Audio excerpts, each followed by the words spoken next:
All right. All right, welcome to the City of Newberry Planning and Economic Development Department Planning and Zoning Board meeting on this Monday, October 1st, 2018.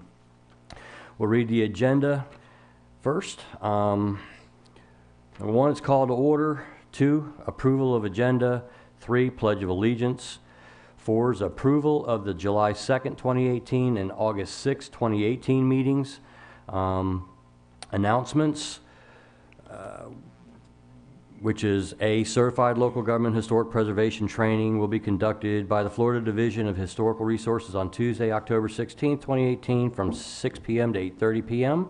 City of Newberry City Hall, 25440 West Newberry Road, Newberry, Florida. 6 is old business, 7 is new business. We have A quasi-judicial public hearing, application SE 18-02. It's an application by D.V. Temple, owner, represented by J. Brown Professional Group, for a special exemption in the A, which is Agricultural Zoning District, to allow the construction and operation of a house of worship on approximately 20.85 acres in conformance with Section 4.4.5 of the Land Development Regulations. And the property is located at 3637 Southwest State Road 45 on parcels 02567-001-002. And once we get through that, we'll announce the date the application will first be heard by the Board of Adjustments, if it passes. B, then we'll have another quasi-judicial public hearing, application SE 18-03. It's an application by Amy Anderson and Jacob Baird, owners, for a special exemption in the RSF-2, which is Residential Single Family Zoning District, to allow small livestock, which are dwarf goats, in conformance with Section 4.2.38.2 of the Land Development Regulations on approximately 0.48 acres, located at 25810 Northwest 1st Avenue, on parcel 02467-002-009 or 001, I'm sorry. And again, if it passes, we'll announce the date the application will first be heard by the Board of Adjustments. Mr. Chair. Yes, sir. Might I suggest that we switch A and B around? We're still waiting on some expert testimony to arrive for item A, and that would give maybe them some time to get here. I think item B is probably going to be Okay. We can do that, and after I read this, we'll take I guess we'll take ask for a motion. 8 is topics from members for discussion, and of course, after that, we'll adjourn. Any questions on the agenda? Mr. Chair, move that we accept the agenda with the changes mentioned by Mayor Marlowe. Second. All right. We have a motion and a second. And in all fairness, Mr. Chair, I'm sorry that the expert witnesses just walked in, so they did get here. Okay. So if you wanted to go with that improvement, I'd think B Okay, is I still changed my follow- motion to follow the agenda move as read. the original agenda. Okay. Second. All right. So we have a motion and a second to accept the agenda as written. All those in favor? Aye. Aye. Aye. All right. Passes unanimously. Thank you very much. All right. If we can all rise for the Pledge of Allegiance. Mr. Mayor, lead us. I pledge allegiance To the flag of the United States of America and to the republic for which it stands, one nation, under God, indivisible, with liberty and justice for all. All right. All right, so our next point of order is the approval of our July 2nd and August 6th the meeting minutes. Has everybody had an opportunity to review them? Yes. I'll make a motion to approve them. Second. All right, we have a motion, we have a second. All in favor, say aye. Aye. All right, it's a unanimous, so those are approved. All right, so we have announcements, and I'll reread this. The Certified Local Government Historic Preservation Training will be conducted by the Florida Division of Historical Resources on Tuesday, October 16th, 2018, from 6 p.m. to 8:30 p.m. here at the City of Newberry City Hall. The address is 25440 West Newberry Road, Newberry, Florida. This training is being provided for Historic Architectural Review Board members and elected officials and is, of course, open to the public. So anyone interested is encouraged to attend. All right, we have no old business, so we're going to jump right into new business. So A is our quasi-judicial public hearing, application SE 18-02. It is an application by D.V. Temple, the owner, represented by J. Brown Professional Group, for a special exception in the A Agricultural Zoning District to allow the construction and operation of a house of worship on approximately 20.85 acres in conformance with Section 4.4.5 of the Land Development Regulations, located at 3637 Southwest State Road 45 on parcel 02567-001-002. If this passes, again, we will announce the date the application will first be heard by the Board of Adjustments. All right. Since this is a quasi-judicial meeting, I'm going to read the procedure that we're going to follow this evening. This procedure is to ensure that the applicant provides a complete presentation of their request prior to any testimony. It's on. Hello. Technical difficulties, 1 second.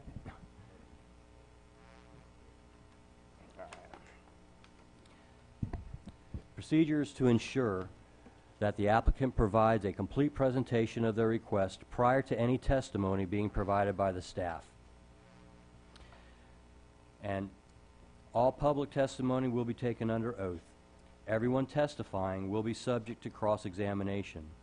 All documents and exhibits shall be entered into evidence, and the giving of opinion testimony is limited to experts, and closing arguments will be limited to the evidence of record. The procedure we will follow this evening is that we will, number one, first hear from the applicant, and the applicant's presentation has no time limit. Number two, the applicant will then be subject to cross-examination. Number three, the staff will then enter the staff report into the record and answer questions. Number four, the applicant will have the opportunity for rebuttal of any testimony against the application. Number five, the floor will be open for public comment, and each presentation will be limited to 5 minutes, and members of the public will have an opportunity to question the applicant or staff. Number six, the applicant will have an opportunity for closing arguments. And number seven, the public hearing will be closed, and the commission will enter into deliberations.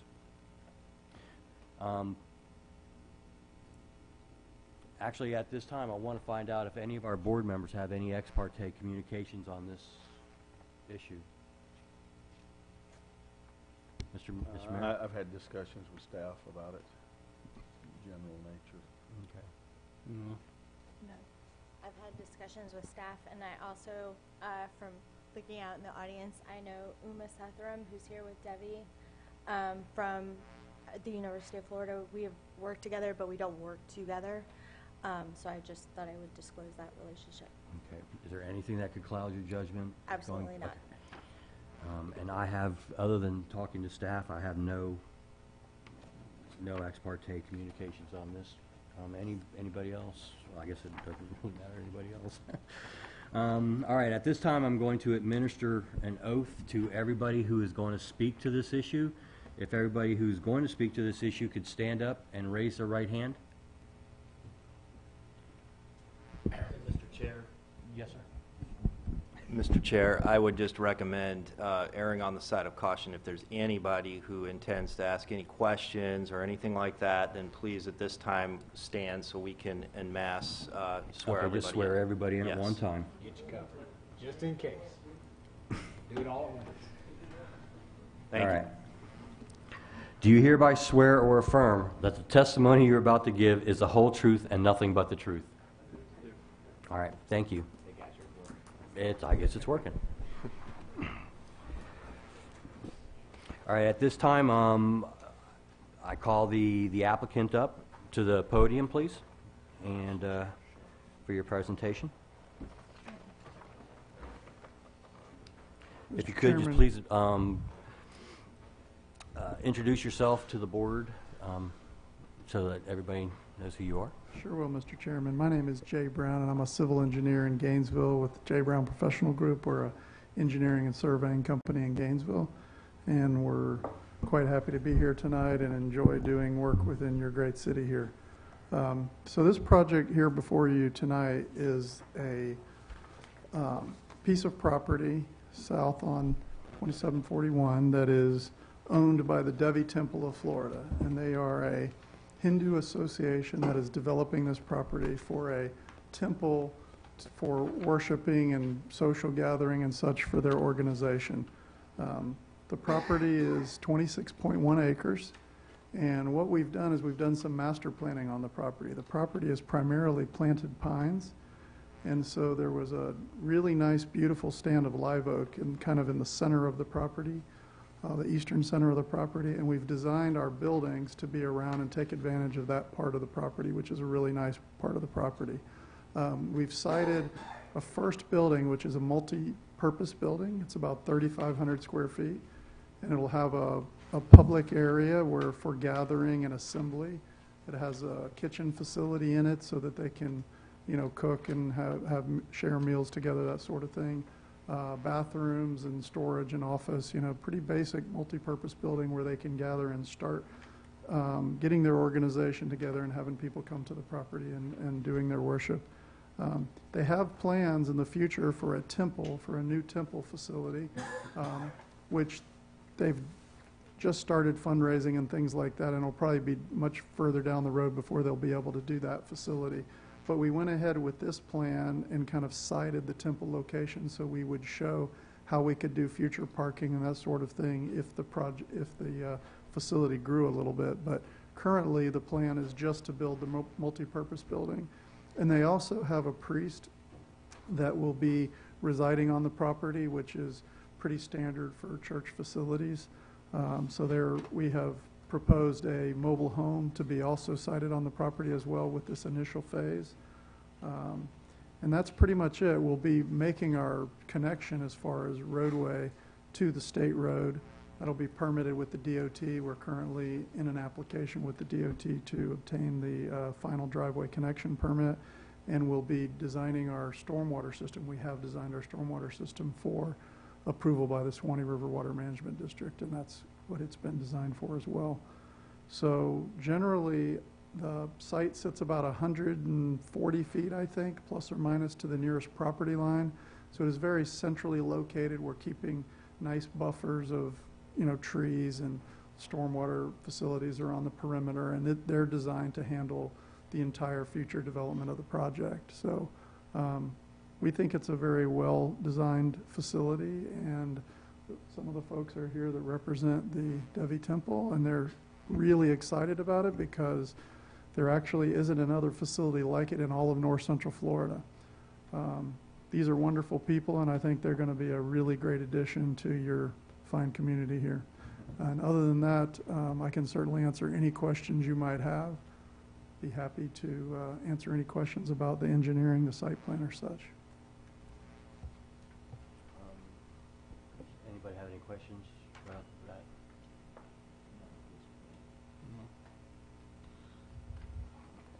We're going to hear from city, correct? Yeah, From we're going to staff? hear from staff as well. Just quick reference, everything's so small. She has a. Where is the priest's trailer going to be?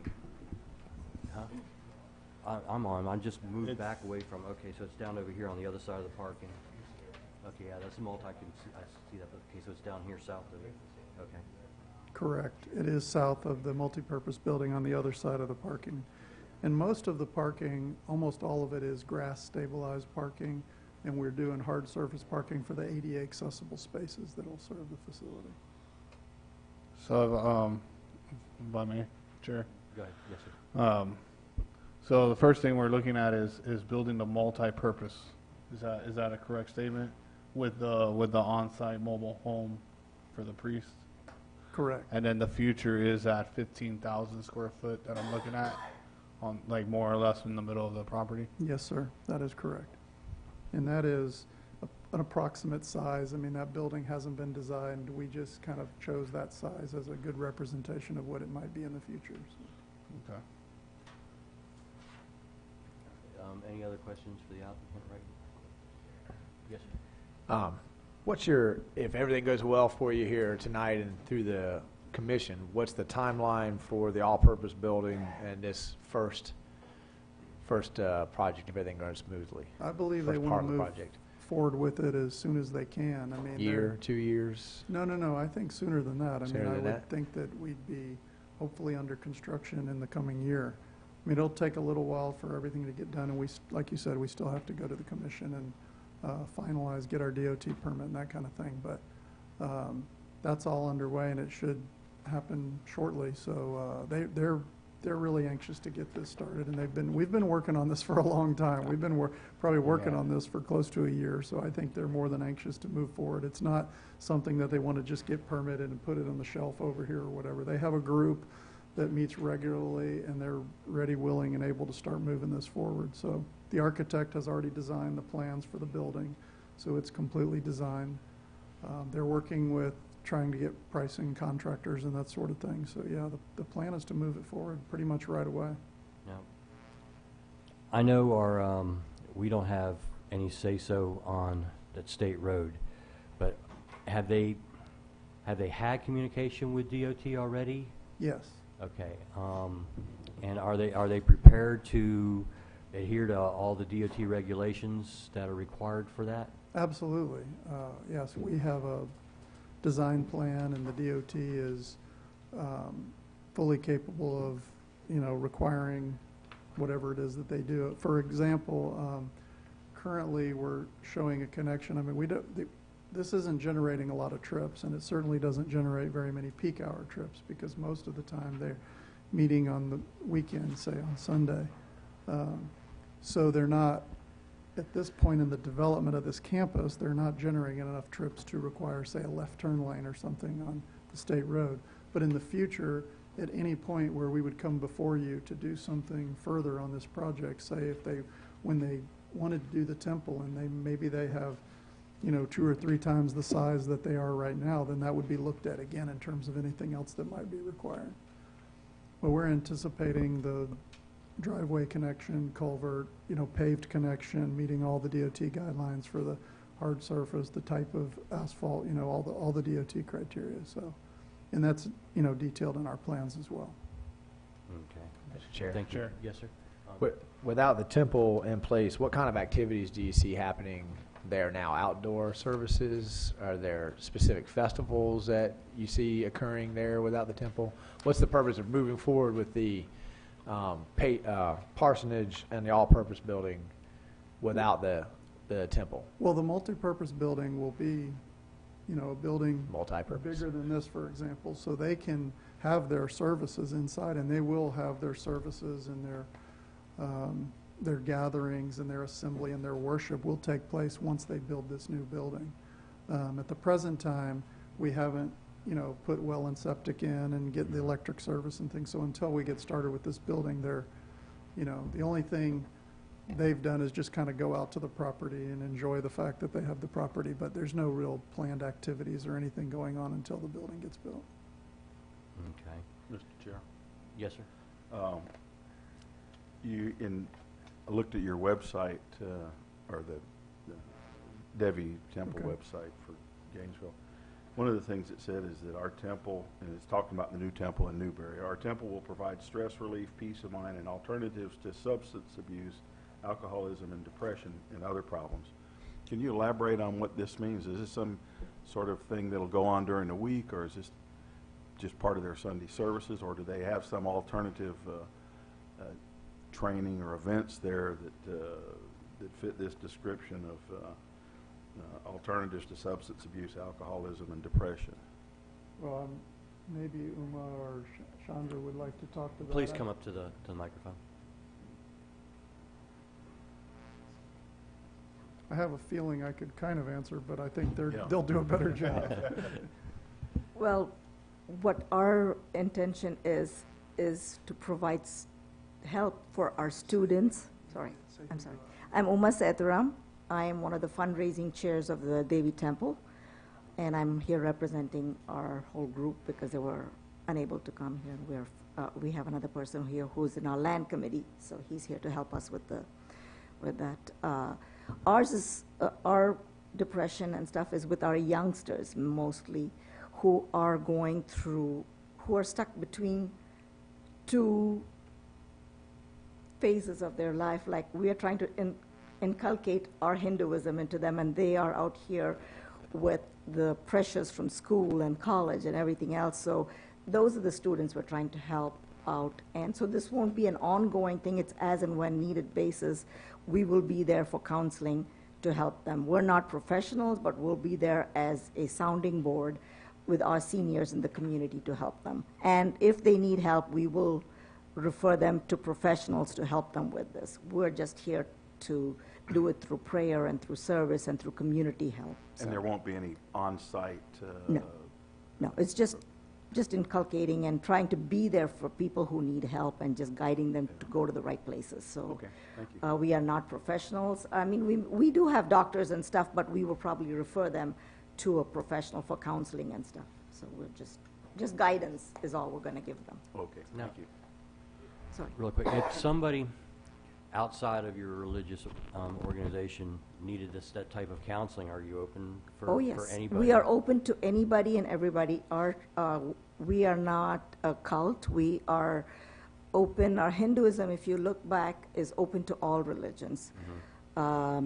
We have our ancestors, if you go back, have been very open and welcoming all religions. And if you see India as a country where you have all the religions, and we all live next to each other in peace. And so anyone is welcome at any time. The only thing, what we have is even we are not allowed into the sanctum sanctorium. It's only priests who are ordained are allowed in there. So even we are not allowed. So only those priests are allowed inside the sanctum sanctorium. Other than that, it's open. Anyone is welcome to come. We currently have services which we're holding at the new Kanapaha School, and we would like to bring that to the school that's right next to our property, and we're trying to see if we can get them to rent that place for our future services till we build our multi-purpose building, because that way then people will know where our property is, and the people in Gainesville in Newberry who want to come are welcome to join our services there. So we'll be transitioning to the school hopefully soon. Okay, thank you. Thank you. Any other questions that I can answer? No, I have some more questions for the engineer, but Okay. thank you. Sorry. Thank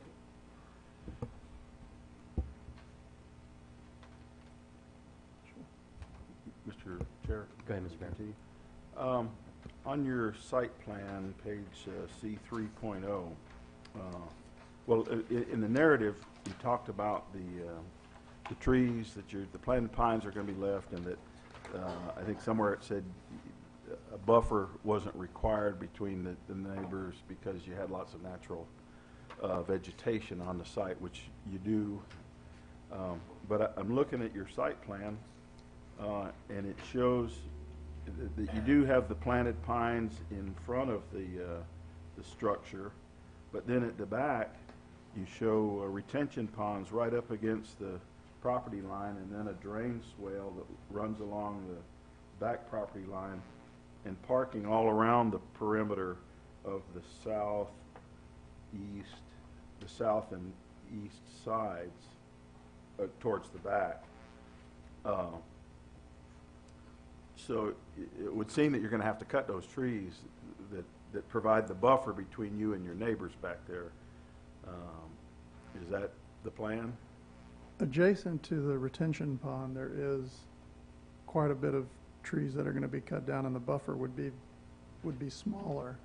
But we are, as you transition to the southwest and the west and the south, there's very large expanse of buffer Right. there. On the east side, it's smaller. It's probably about 10 or 15 feet of undisturbed before you get into the swale that's there. But there's also the opportunity to plant as well, even where the retention basin is. I mean, we could come back and plant some more trees there as well. But it is just planted pines right now, so in that area where there's no activities, we didn't feel like that was as much of an issue, but,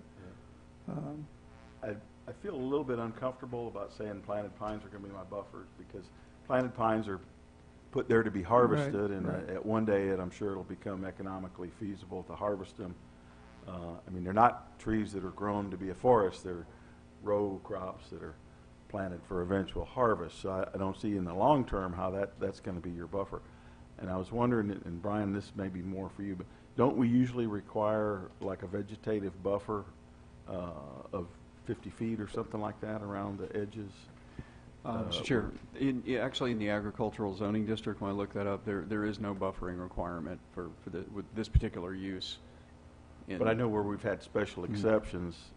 You have the latitude. The Board of Adjustment has the latitude to make that one of the conditions of approval, but it's not a requirement in the agricultural zoning district at this time. Would it be reasonable, Jay, to ask like for a 30 feet vegetated buffer, either to be replanted or like the planted pines while they remain, but ultimately you would replace them with some other trees if they get harvested? it would be, I think it's up to you as to, what's reasonable or not. It would be difficult to do that in the location where we have the stormwater, just simply because we've made sure that we put the stormwater at the lowest point of the property, which is, and it takes up a lot of land just simply because we're designing for all the future impervious in the whole site.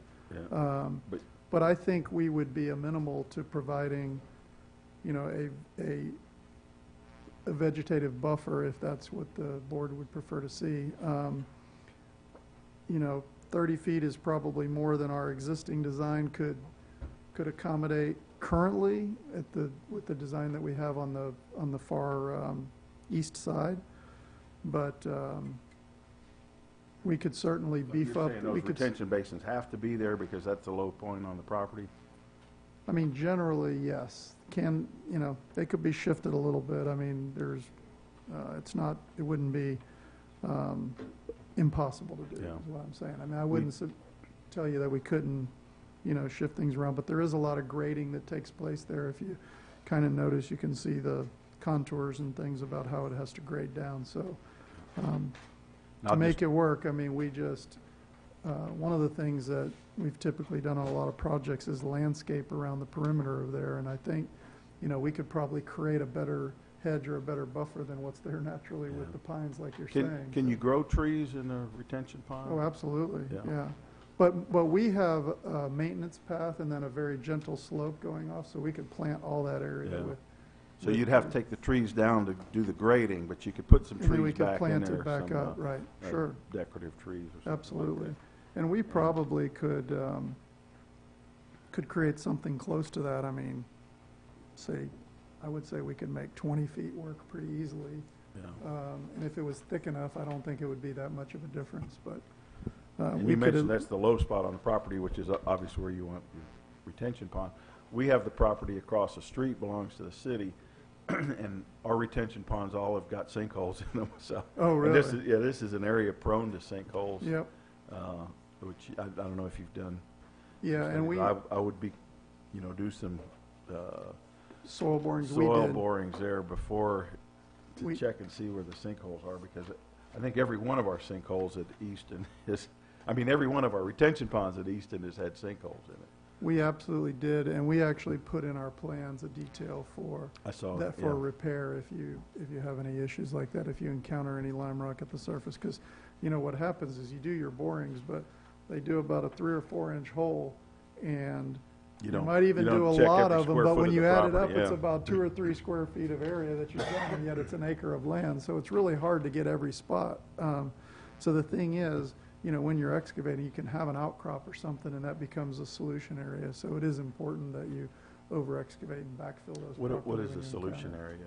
A solution cavity would be, a lot of times if you have lime rock outcrops and you concentrate stormwater there, it can start The dissolving weight of away, that, and on the water rock just causes creates this. that solution cavity, right? So the thing to do is to excavate it down when you encounter it, when you're excavating the basin to begin with. If you see the lime rock outcrops, then what you do is you over-excavate those and backfill with a sandy clay material so that the water doesn't concentrate in that location. And that's what we have that detail on our plans. Now, the borings didn't show any of those, but again, they can pop up in there, just like you've said, pretty much anywhere in western Alachua County, so. Okay, that's all I have for the moment. I'll let somebody else ask questions. I got some more here that I got to think about. Ryan, did you have some? Yeah, Mr. Chair. I'm kind of curious why exactly this spot on the property, per se, because I'm looking in the detail part of the tree protections. There's some live oaks that I see that are in between the multi-purpose and, bless you, the multi-purpose and the future temple. How would that impact the vegetation there, or the trees? So my real question is, why did the engineers pick that spot so close to the property line, like Mr. Conrad was stating? And also, I'm looking at how close you are to those protected trees. Eventually having to trim them because they're getting too close to the building now for insurance purposes, etc. It could be a nightmare when you have protected vegetation. Well, those are great questions. First of all, we chose this location because we walked the whole property, and this is kind of the highest part of the property. It is the pinnacle of the property, and it's perfect location to see, the rest of the property. And it's the high part of the property where so many people would want to put a structure or a residence or whatever, on the property. So things drain away from it, which makes it nice. And then we kept a pretty safe barrier from those trees for each of our buildings. And keep in mind, of course, that the temple is just a footprint now. I mean, we can, create notches in the building, and when it's designed, it probably won't take that exact shape. But we chose the location that we did, and we put it to the south side of the trees, and then we chose the location for the temple to be on the north side of the trees, with the trees kind of creating this central courtyard area in between that can be just a natural open space gathering area. It has lots of shade. It's really pretty under those trees. So we definitely feel like we've got the building outside of the canopy of those trees. We stood in the field and looked at it and kind of staked out where we thought the building would go to make sure that it didn't interfere with the trees, and we'll do the exact same thing for the temple building if and when that comes forward. We think it's the ideal, perfect spot for these buildings, and that's particularly why it was chosen, because the trees they're really they're at the highest point of the property, and they're really the nicest, when you're underneath a big live oak and, that cool summer breeze that just kind of naturally happens there. I mean, it's just a really nice spot. So that's the answer to the question, and that's why we chose it. But we're very aware of the trees, and we want to protect them at all costs. So there is no plans to be up into the canopy of the trees and to, trimming them all back and try to fit our building in there too close. It just doesn't make any sense. So, this is a really small scale, particularly when you're looking at it at, just this size. Yeah. You guys have 8.5 by 11. I'm looking at 11 by 17, and then our real plans are, 24 by 36, so you see it a little bit more to scale. But there's, 75 feet of room there, 75 to, 80 feet of room there between those buildings. And so, yeah, there's adequate protection of those trees. And with that being said, I mean, that's a massive driveway.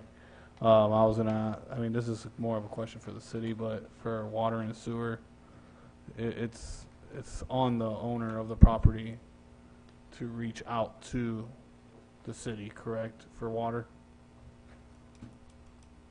Like, we're not going to be responsible for having to pay that long driveway of water piping, correct? Oh, okay, yes, Mr. Chair. No, this is, all the development that happens from the property line inward is on the private party, Okay. not the city. Thank you. Mr. Chairman, just one other thing to add. Yes, sir. If you, and I'm not sure if you got all the sheets of our plan and you're set, but on C1.2, we put tree barricades around those trees, just simply so that when the contractor's out there building, that they're also not damaging those trees. That I was can- exactly the one I was looking at when I saw the Yeah, live okay, oaks. okay, so you did see that. But yeah, I can assure you that it's very important to us to keep those trees. It's a centerpiece of, that whole location, so, yeah, Thank you. you're welcome. All right, I got a question really quick. On the east side of the property, you're roughly about 40 foot from the property line where your parking starts. What is on the other side of that property line? I'm not familiar with that piece of, I know where it's at, but I'm not familiar with what's on the other side. Where's the nearest residence? Okay. Well, she can probably tell you better than. Mr. No, Chair.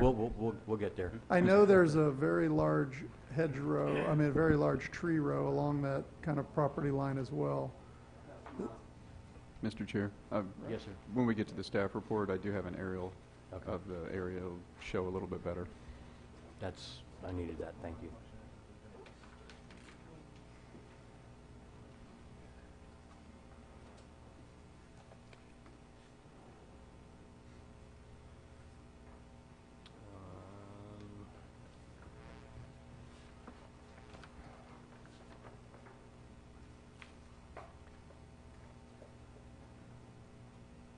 As far as height, what is the grade height from where you have the plans set at to about the middle of the property?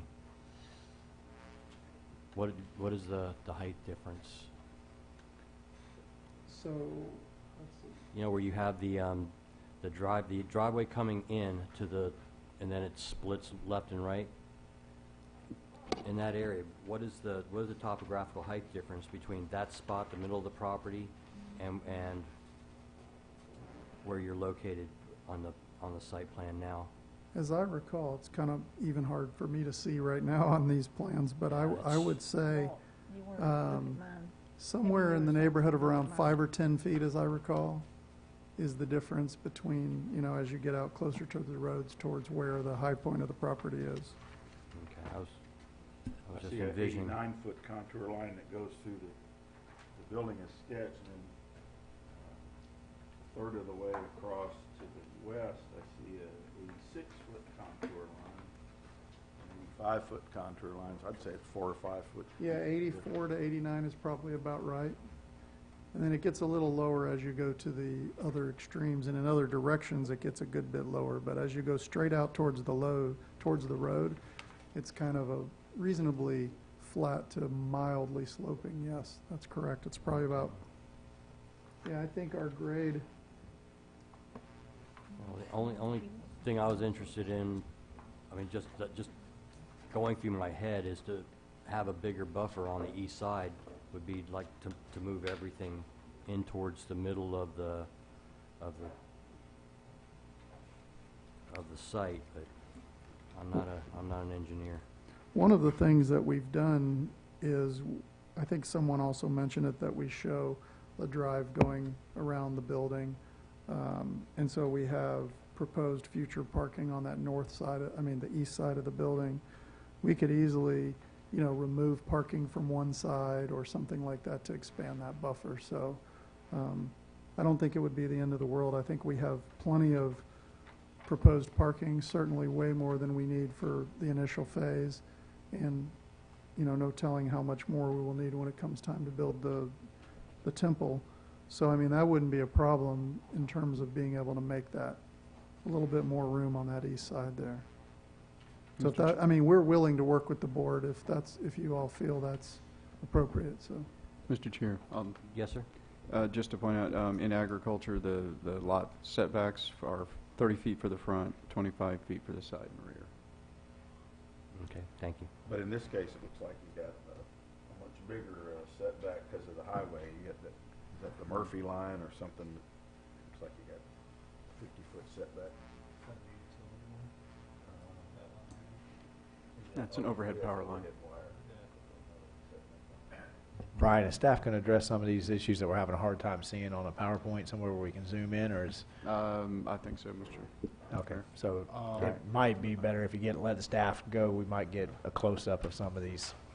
Mr. Chair, I had a quick question in general about the application. Yes, sir? The application currently is just for the multi-purpose and the mobile home at the moment, correct? Correct. And I would Or imagine with no? the appropriate parking between the two, or some associated parking with it, correct? We're not addressing the future of the 15,000 square foot at the moment. It is just for the 3,000, is that, or am I incorrect in this statement? Mr. Chair, yeah, the site plan does include the future phase for the Okay. 15,000. They would, of course, have to come back in when they're ready for that phase with the appropriate measures in terms of water for fire flow and potentially wastewater, depending on how far it is, and the estimated flow rates. So it would be another round of approvals for the 15,000 square feet, but it would be essentially approving the site plan, which includes it now. Thank you. Do we have any more questions for the applicant? Yes, sir? I had a couple more about water and sewer.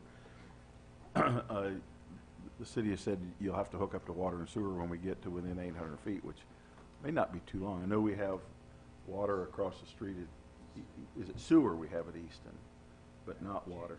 Champion. At Champions, I mean.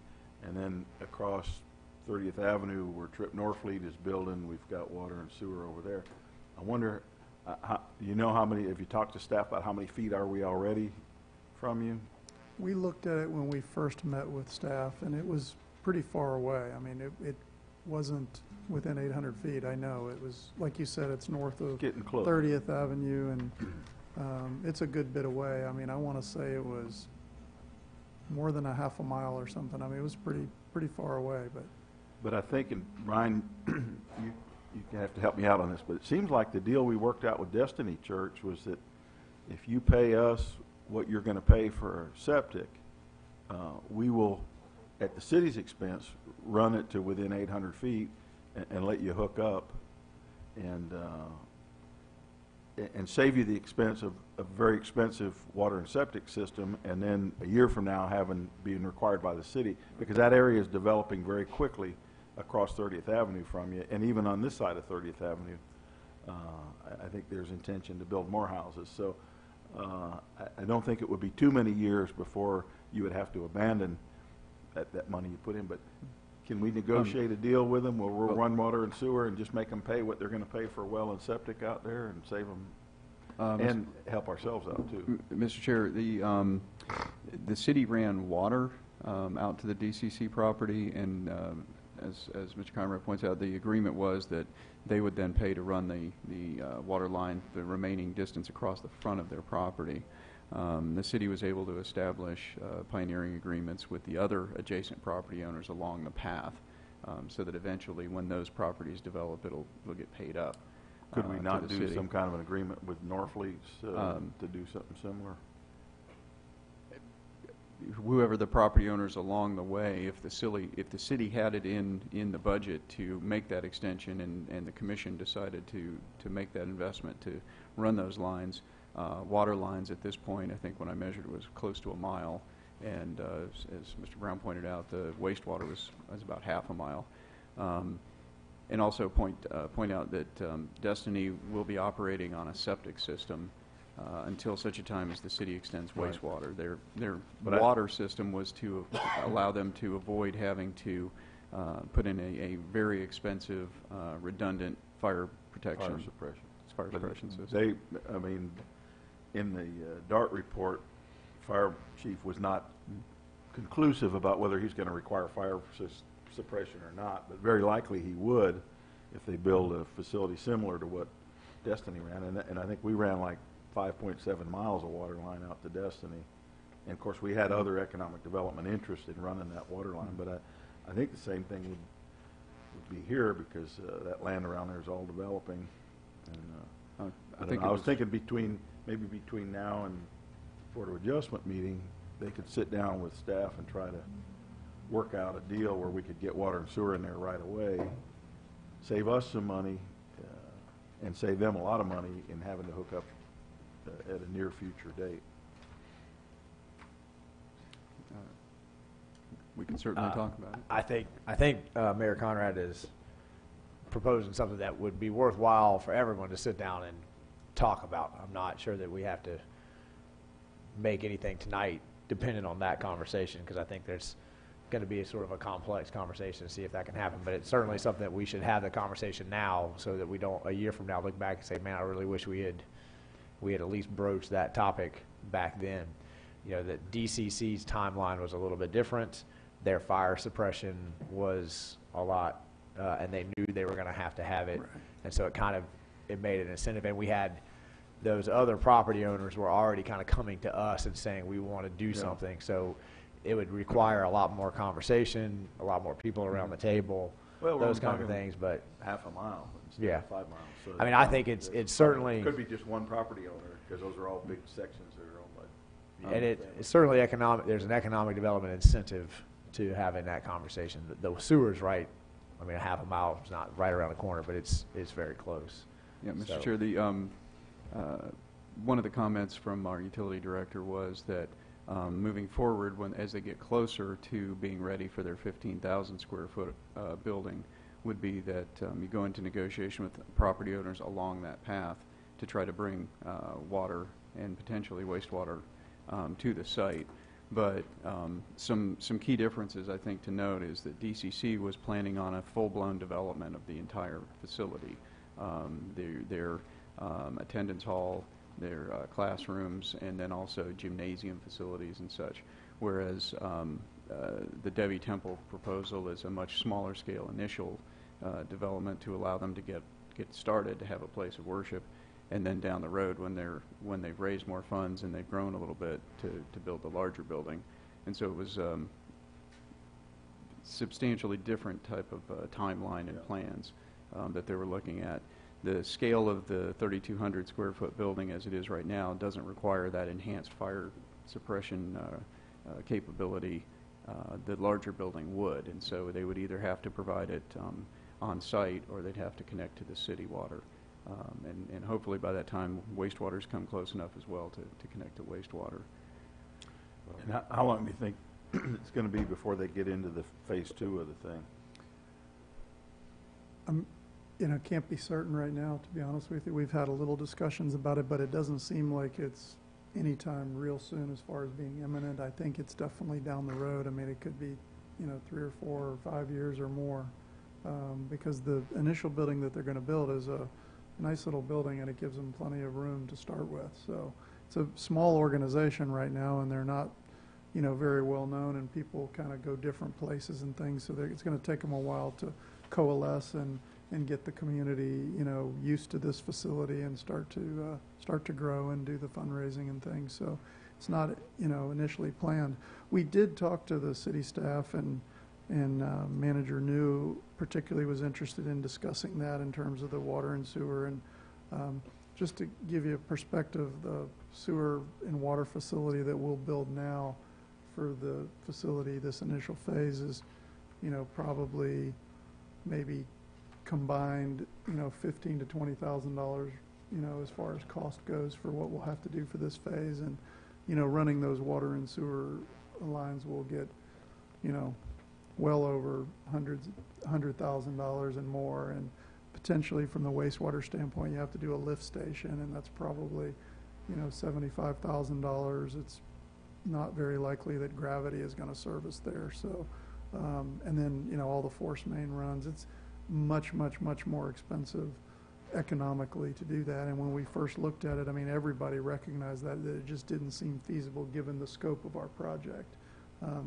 Clearly, when we do the larger project and you start doing an underground tank and putting an on-site, fire suppression system, those are very expensive, and you could get into, $50,000 to $100,000 doing that for that facility. And then all of a sudden those numbers start, making sense to exactly what you were talking about. So we would absolutely be welcome to listen to the city and run numbers and work with you guys in any way feasible, because our long-term interest is we would love to have water and sewer serving the property for sure.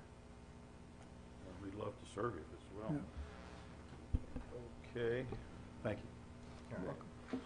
I believe that conversation also should probably be one of the first conversations to take place when they're ready for phase 2. I was just saying I was interested to hear what the city has to say about the matter. I have, Any more questions? I have one final question, Mr. Yes, Chair. ma'am. What size of congregation are we talking about?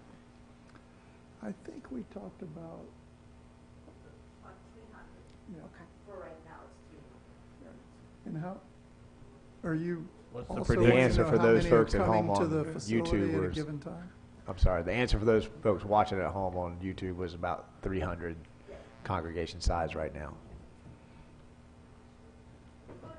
Right now, we get about 150. I'm sorry, man, could you come up to the, Talk we mic, do have please. folks that are interested in Yes. watching this. Sure, sure.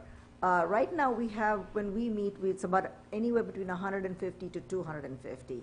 So when we have a real temple, people from outside, like Ocala, Lake City, and all will also come, because then we'll have an official priest who will be doing the services. Right now, we are doing, some of the people who know the stuff are doing the services. So people who really want a priest will come in then, so. So maximum, I think initially it'll be about 300, so. Mr. Chair, can I piggyback off of that question? Yes, sir. With it being this would be considered the North Florida, Yes, North Central Florida. how many are in total between Ocala, not just Gainesville, Ocala, Probably- Lake City, Live Oak? I think we have somewhere between 300 to 400 families, I would say. And mostly we're here for our student community, so we have a lot of Indian students, of course. I've heard that the number of students coming in have reduced at UF, but that's who we try to support, is because we want to continue our traditions and our culture with the younger students that's coming into town. So mostly we're aiming at students, but we have lots of temples. We have one in Inverness, we have one in Jacksonville, we have one in Orlando and Tampa. So people do go there currently, and we're trying to bring those people back into our temple here because it's closer to them, that's all. So. Any other questions for the applicant? All right, if the staff is ready to present their report.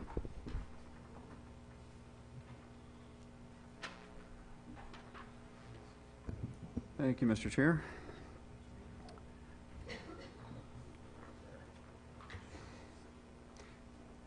You might have to advance this for me, Janine, if you can.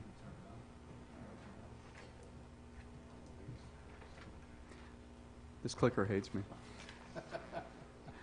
Congratulations. Oh, thank you. I knew it was going to be a girl. And for the tens of people watching, that's not my daughter, my granddaughter. As presented, this is an application for a special exception by the Devi Temple to place a house of worship in an agricultural zoning district. House of worships are allowed by special exception. You've talked about the location. It's south on State Road 45. Thank you. Special exceptions in the agricultural district in relation to churches and other houses of worship. They are allowed by special exception, and in addition, they would also be allowed to have an accessory parochial school. And so it would allow in the future the establishment of an elementary, middle, or high school, or a combined K through 12 program. There was some question about that. And then also, too, minimum off-street parking requirements touches on that in the code. Basically, one space for every 6 permanent seats. And as you'll see in the plans, they have more than enough parking to handle the phase 1 development. And so here's the aerial photo of the Devi Temple site. As you can see, it's on US 2741, State Road 45. In the part of the frontage to the south is actually zoned commercial. It's an old vacant motor lodge motel that's been abandoned for quite some time. Along the northern edge of US 27 is there are 6 residential units currently there. It's about 50-50 homesteaded versus rentals. And then you've got vacant agriculture to the due north. The properties on the east are also a couple of residential properties, and then one vacant agricultural property. And then to the south, I believe there's also a residential structure there. So there's a fair amount of agricultural residential use in the close vicinity. And of course, it's right across the street from Champions Park. The overall site plan, which you can kind of see in the small print that you have in your packet, shows the general layout. You kind of talk that through a little bit. On the southern end, you've got the priest residence.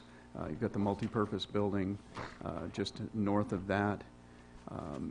The initial phase, of course, is going to be the shaded area, will be the paved driveway, and the parking spaces. I think I counted up about 78 parking spaces, including 2 ADA compliant spaces.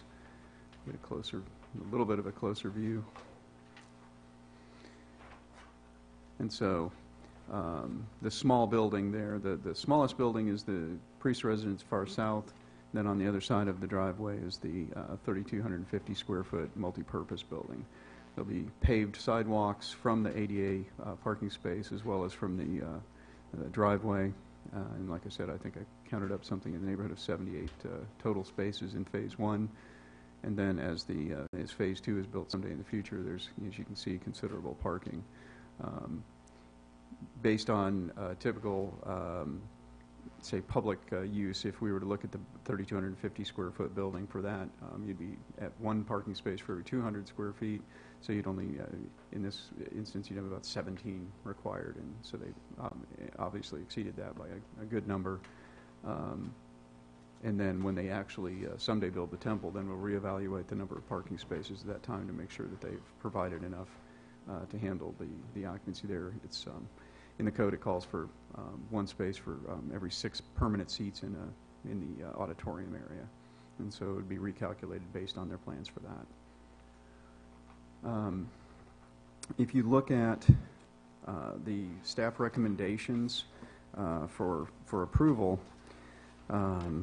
basically we do state that we think that one of the recommendations needs to be that they, before the construction of the 15,000 square foot facility, they would either have to connect to city's water system, or they would have to provide an adequate on-site system for fire flow, fire safety requirements. Maximum wastewater discharges on site in a septic system not to exceed 8,000 gallons per day. I think right now, for the 3,250 square foot building, they're estimating about 340 gallons a day. So, far below the threshold, and most likely, even when you have the temple in the future, you'd probably still be well below the 8,000 gallon a day threshold. Let's see. They can discharge wastewater in an on-site septic system permitted and approved by Florida Department of Health until the city's central wastewater system is within 800 feet. We've kind of gone over that. As soon as development continues to approach the site, once it gets within that 800 feet, basically you give them notice, and they've got 12 months then to connect to the wastewater system.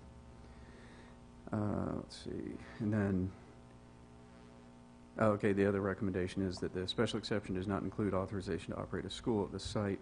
Should they desire to operate a school in the future, applicant would obtain a separate special exception for the operation of the school. And those are the staff's recommendations for conditions for approval. And with that, staff does recommend approval of the Devi Temple application for special exception and site plan approval.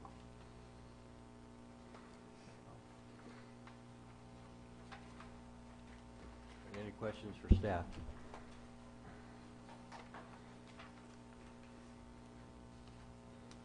I think we asked them all. I have a question, Mr. Chair. Yes, ma'am. Could you, since I'm blind apparently, can you, and I did blow this up on my computer when I looked at it earlier, can you tell me what the distance between, on the north side of the property, between the retention pond area and the property line is, the setback? Mr. Chair, I'll defer to the engineer who has the bigger drawings.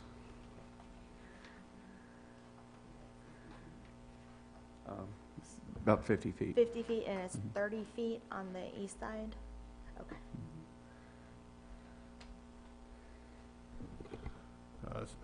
Mr. Chair, can we go back to the satellite picture of the property, if possible? The bird's eye view. No, keep going. There we go.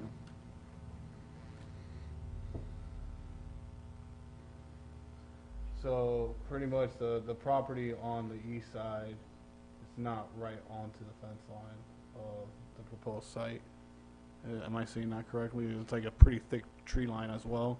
Given that buffer. Mr. Chair, assuming that the aerial is current, that there's a pretty thick tree line buffer, but that's actually not on the applicant's property. That's on the adjacent property owners. Yeah, so that couldn't, if you were to impose a buffer requirement, that wouldn't suffice. You'd have to be on the Devi Temple property. With that being said, on the Devi Temple, is that going to be impacted greatly? I mean, isn't that the 25-foot buffer we're speaking of that can't be touched? Mr. Chair, the setback line is for structures is 25 feet, but the typical buffer in Newberry's code is only 10 feet, and sometimes 20. Commercial neighborhood, which is probably a little bit more akin to this type of a development, because commercial neighborhood is the only commercial category we have that we can place outside of commercially zoned future land use categories, has a 20-foot vegetative buffer requirement. So closest comparison we could probably make would be a 20-foot vegetative buffer. Thank you. Any other questions for staff?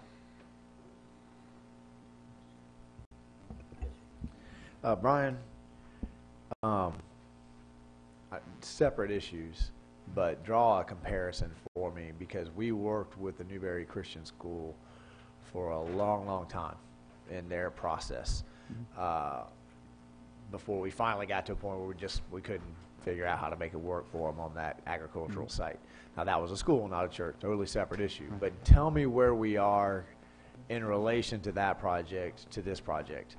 So, Mr. Chair, the school project, as the mayor pointed out, actually was a school that was sort of going to have an accessory and ancillary church, and the way our code is written, you're supposed to be a church with an ancillary school, and so that was one issue that had to be overcome. It was kind of the cart before the horse type of thing. But what it really boiled down to was they were requesting, well, two things. The first objectionable item was that they were going to bring in a bunch of portable buildings, quite a few, that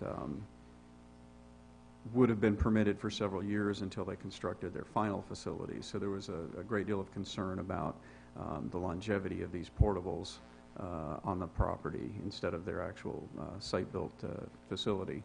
The second primary issue came down to potential wastewater usage. They were asking for a special exception that would allow up to 750 students at the school. Which 5 days a week. 5 days a week, yes, sir. And then weekend activities as well. And so, of course, that would generate a substantially greater amount of average daily flow than something like a church that's going to be used 2-3 days a week, heavily used 1 day a week probably, and moderate use 1 or 2 other days a week, and light use the rest of the time. And so the average daily flow rate over a 30-day period is going to be significantly less for a church on a septic system than it would be on an active school. And refresh my memory, did they get a site plan approved, and then when we moved forward, we just couldn't figure out how to make the specifics of the engineering work? Because we worked on that for about 2 years, and my memory is just a little bit. I want to know, in relation to where we are right now, if the P&Z says, okay, everything we're seeing right now works out fine, where would that be in that process analogous to? Mr. Chair, we did have an exceptional amount of back and forth with Newberry Christian Community School just because of the nature of all of the different things that they were trying to accomplish and the intensity of the development that they were proposing. It was much more complicated and had a lot more elements to it that had to be addressed. In terms of the actual process, though, once they finally got their site plan put together, it's very similar to what we're doing right now. The special exception and site plan actually go hand in hand with a special exception, and so they brought both forward. And so the site plan itself probably was acceptable, but the underlying special exception Was not. was not, just because of the intensity of the uses and the concept that they were going to bring in portables instead of build their school. Okay, and I get my line of thinking here is so that I want to make sure that we've been clear with the applicant that approving this site plan and approving, in essence, phase one of the all-purpose building and the parsonage, we still have a lot of details to work out with the temple. So everybody's going into this with eyes wide open about the fire suppression and those kinds of issues, and FDOT may require a turn lane depending on the numbers and all that kind of stuff. We've had very candid conversations about that. I don't want to approve this, get a 3,000 square foot, 3,500 square foot all-purpose building, and then have a miscommunication later where someone says, well, hey, we've already started, so we get the temple carte blanche. We get to move forward with that. We still have some issues to work out with those. Yes, yes, Mr. Chair. Challenges. Approval of the application gives them the conceptual approval for the 15,000 square foot building, but they can't just then say, okay, now we're going to come in with the plans for the 15,000 square foot building. At that point, state law prohibits us from holding up the processing of an application. So if they came in with a building permit for that 15,000 square foot building, we couldn't say, well, we're not going to process that until you give us a permit from the FDOT and be a permit from water management for the additional impervious surface and all that. But we would run it concurrent, and at any point, if they could not obtain those additional permits that were required, they wouldn't be able to move forward with the actual construction. And so we would get to a point where, you know, they've met all the requirements for the building permit side, but they'd still have to have those additional health department for the additional septic that would be required. Again, we'd have to have worked out a plan for either connecting to the city's water system or a much more robust on-site system for fire suppression. All those details would have to be worked out before they could move forward. And I'm not trying to be a downer on anybody's excitement. I just want to make sure everybody is clear, you know, kind of about the process, and everybody's being candid. That's it, Mr. Chair. Is there any other questions for staff?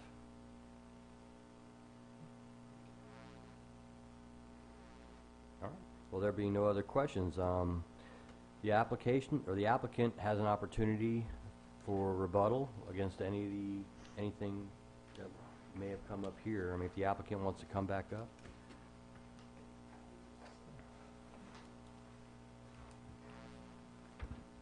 Mr. Chair, the only thing I would like to add is that we obviously, we can tell there's some neighbors here. We certainly want to hear from the neighbors because we want to be good neighbors. I can assure you that our group wants to be good neighbors and get along with the neighbors that are here. If the board feels that a buffer, a vegetative buffer would be helpful to the neighbors or whatever, we would be willing to work with you on something like that. But again, I'd like to hear the neighbors and make sure they understand that we want to hear their concerns as probably as much as you do. So. Okay. All right. At this time, we're going to open the floor up for public comments. Each presentation will be limited to 5 minutes, and members of the public will have an opportunity to question the applicant or staff, and it would be those people that raised their hands and swore, you know, took the oath, you know, earlier. So if any member of the public wants to step up to the microphone. Don't be shy. Come on today.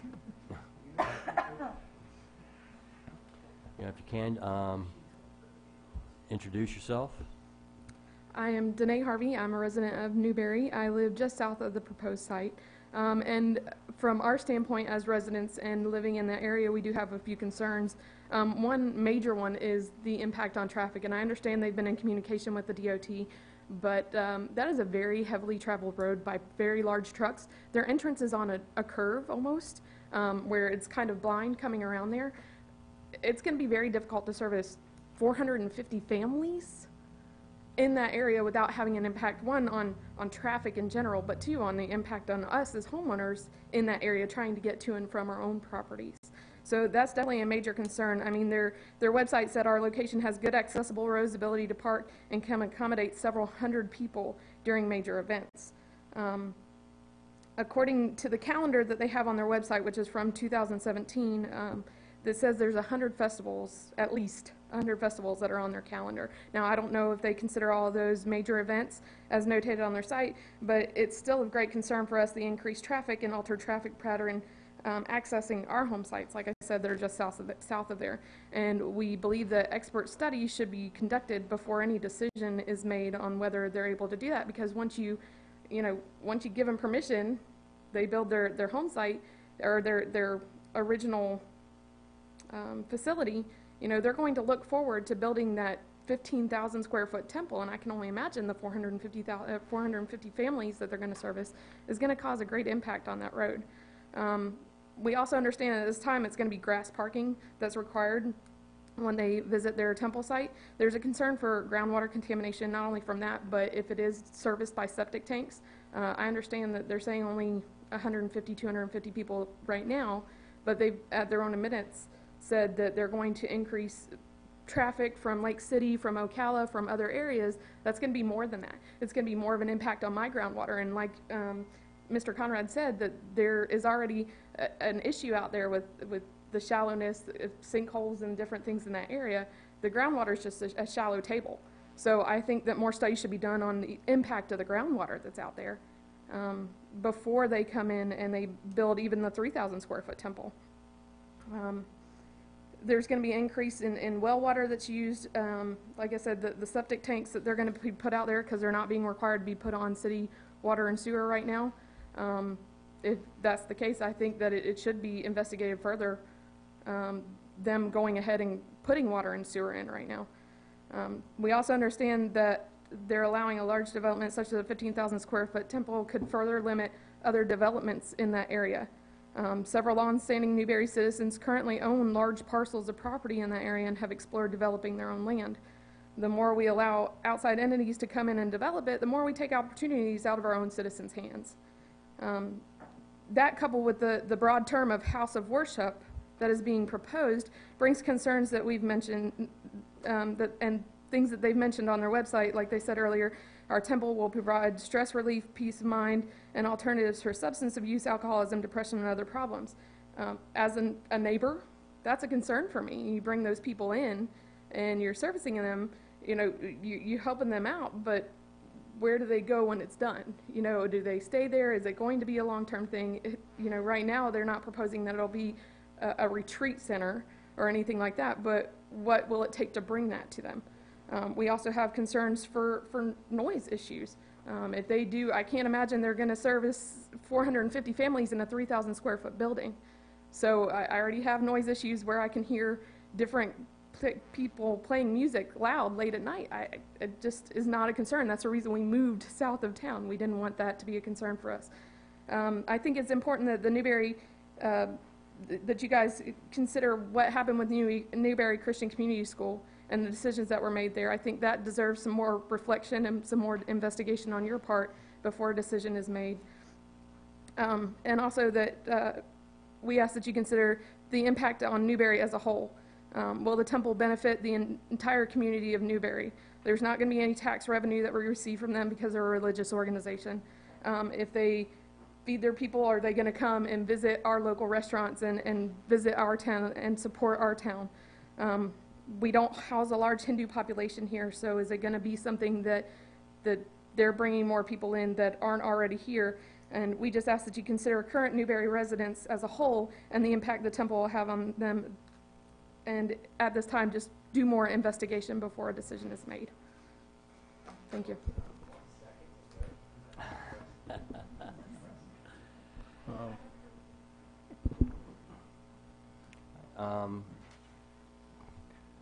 Anybody else want to step up? If you could, just introduce yourself, please. Yeah, I'm Gerald Harvey. I live in Newberry. I bought the land directly south of it. When I moved out there, I was going to build a big, nice house, which I did, and I was told it was going to be single-family dwellings out there, ag. No one ever mentioned anything about this, and I understand the special assessment and all, but what I don't understand is this big of development. You can say it's like 3,400 or whatever it is right now, but we're talking about a major church coming in out here with traffic problems. We know that Nations is right across, and I don't know if any of y'all have been out there when they have ball games out there. Getting out is tough. So now we're going to put a church out there with all these special uses, people coming in.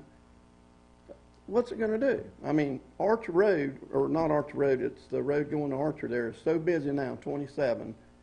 That is ridiculous. It's right on the curve. Now, if you look, the mobile home they're going to use for their parsonage, I guess is what we said, is directly next to my property. And it's a mobile home. Now, I built a large number house up there. It's a very nice house, and I'm going to be looking at that every day. And y'all are talking about not having no buffer to speak of, because I own that whole line going down that side. And then you got parking all coming around my side. And this drainage, I see this with the retention pond and all, but I have a major problem with that too, because these retention ponds fill up. Where are they going to go? What do we do when they fill up? Do we have some kind of storm water or something that's going to take this excess water off, or where is it going to go? Address your comments to the chair, if you would, sir. He'll rebut at the end of your comment. All right. Well, it's just a little. Okay. I also came to the city, and I was trying to get water and sewer out there and trying to get the city to help me, because I was going to put a subdivision out there for single-family homes. And the city didn't want to work with me. They wanted me to pay for everything. So I think before y'all vote on anything, y'all need to relook at this. I mean, this needs to be tabled, and let's get some more input on it before we just vote on it. Thank you, sir. All right, any more public comment?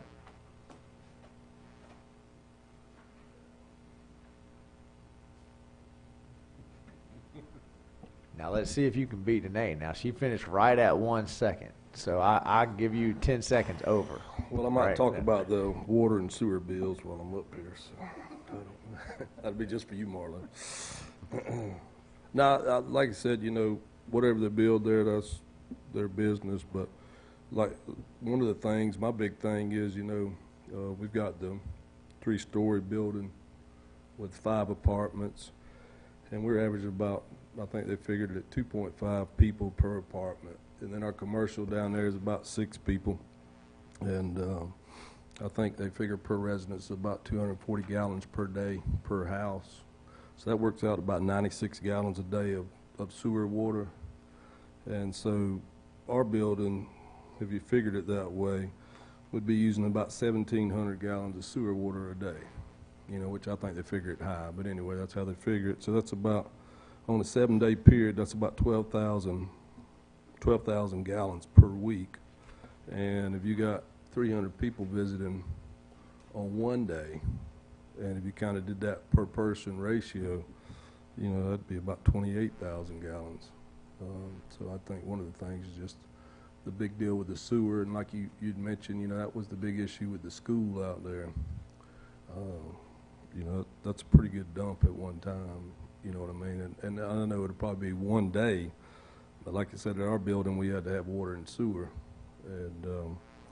And this one here would be, you know, I think your big deal is your water and sewer. So I'd sure keep that in mind. And like you said, that was one of the big issues with your school out yonder when you did that, you know, because like you said, you know, some of the residents on that was real concerned about, I think, the drinking or whatever, but you know, it's just like you said, you might just have a big influx at one time, so. And I think before you did the big building, y'all said y'all make them hook the sewer, but if you had 300 even on the smaller deal, it'd be a pretty good load on it. But that was just a reference. Like I said, the building we got there now, we're using, you know, if you figure it the way the state says to figure it, that's about 12,000 gallons a week. With the number of people that's there, and like you said, if you had 300 in one day, that'd be close to 28,000 gallons in a day, you know, per week. Thanks. 243, buddy.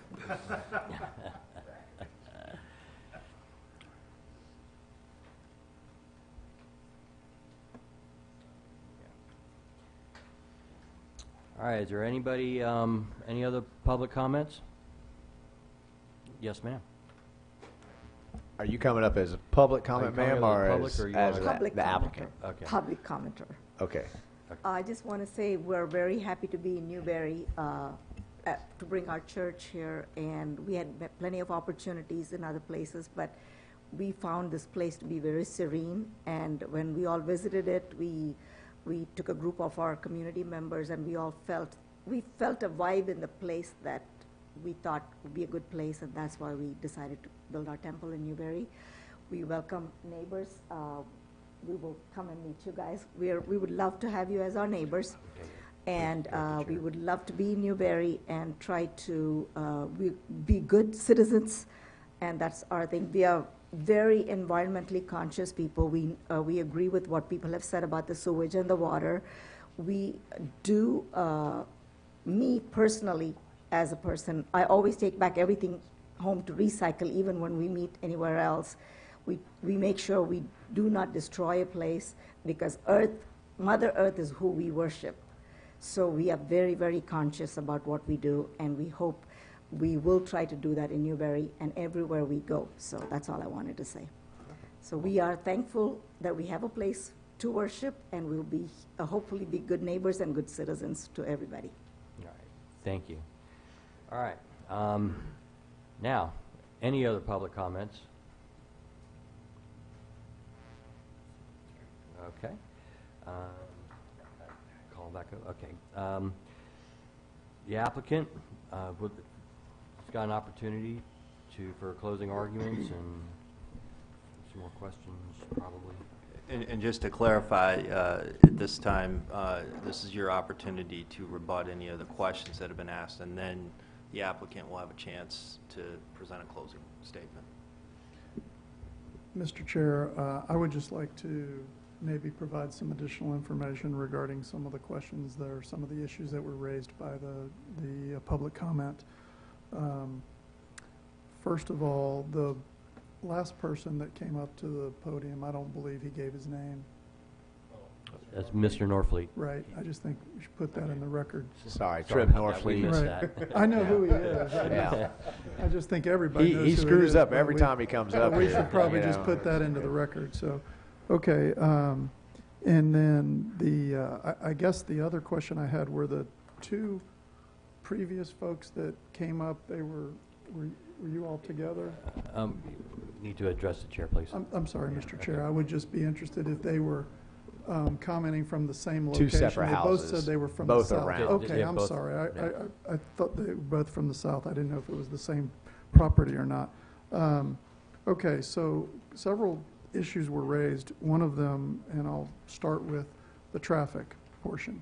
So we provided traffic information as far as trip generation and traffic studies to the DOT. The DOT has done a site visit. We've presented our plan.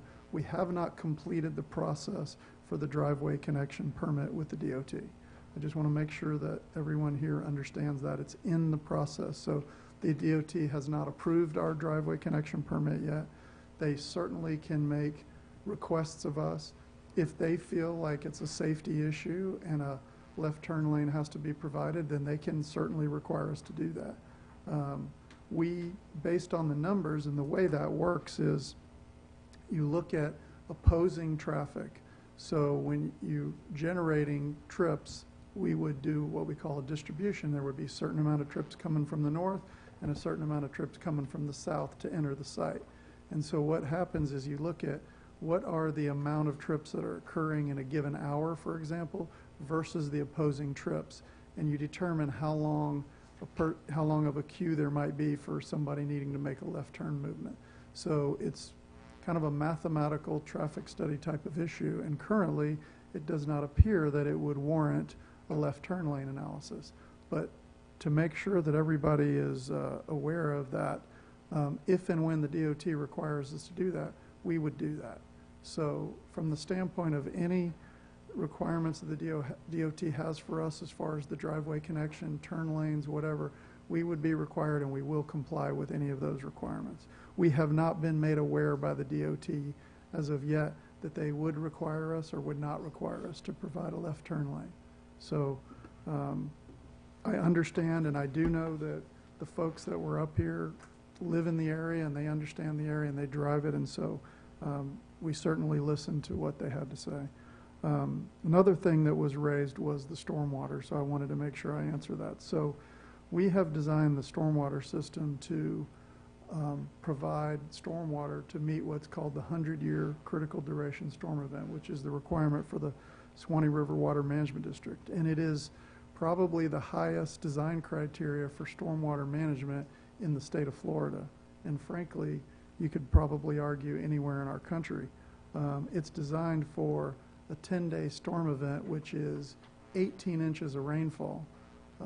We actually designed those retention basins for a 100-year event for a 1-hour duration, a 2-hour duration, a 4-hour duration, an 8-hour duration, 24-hour duration, 72-hour, 3-day, 7-day, and 10-day events. So we run 8 storm events for the 100-year critical duration.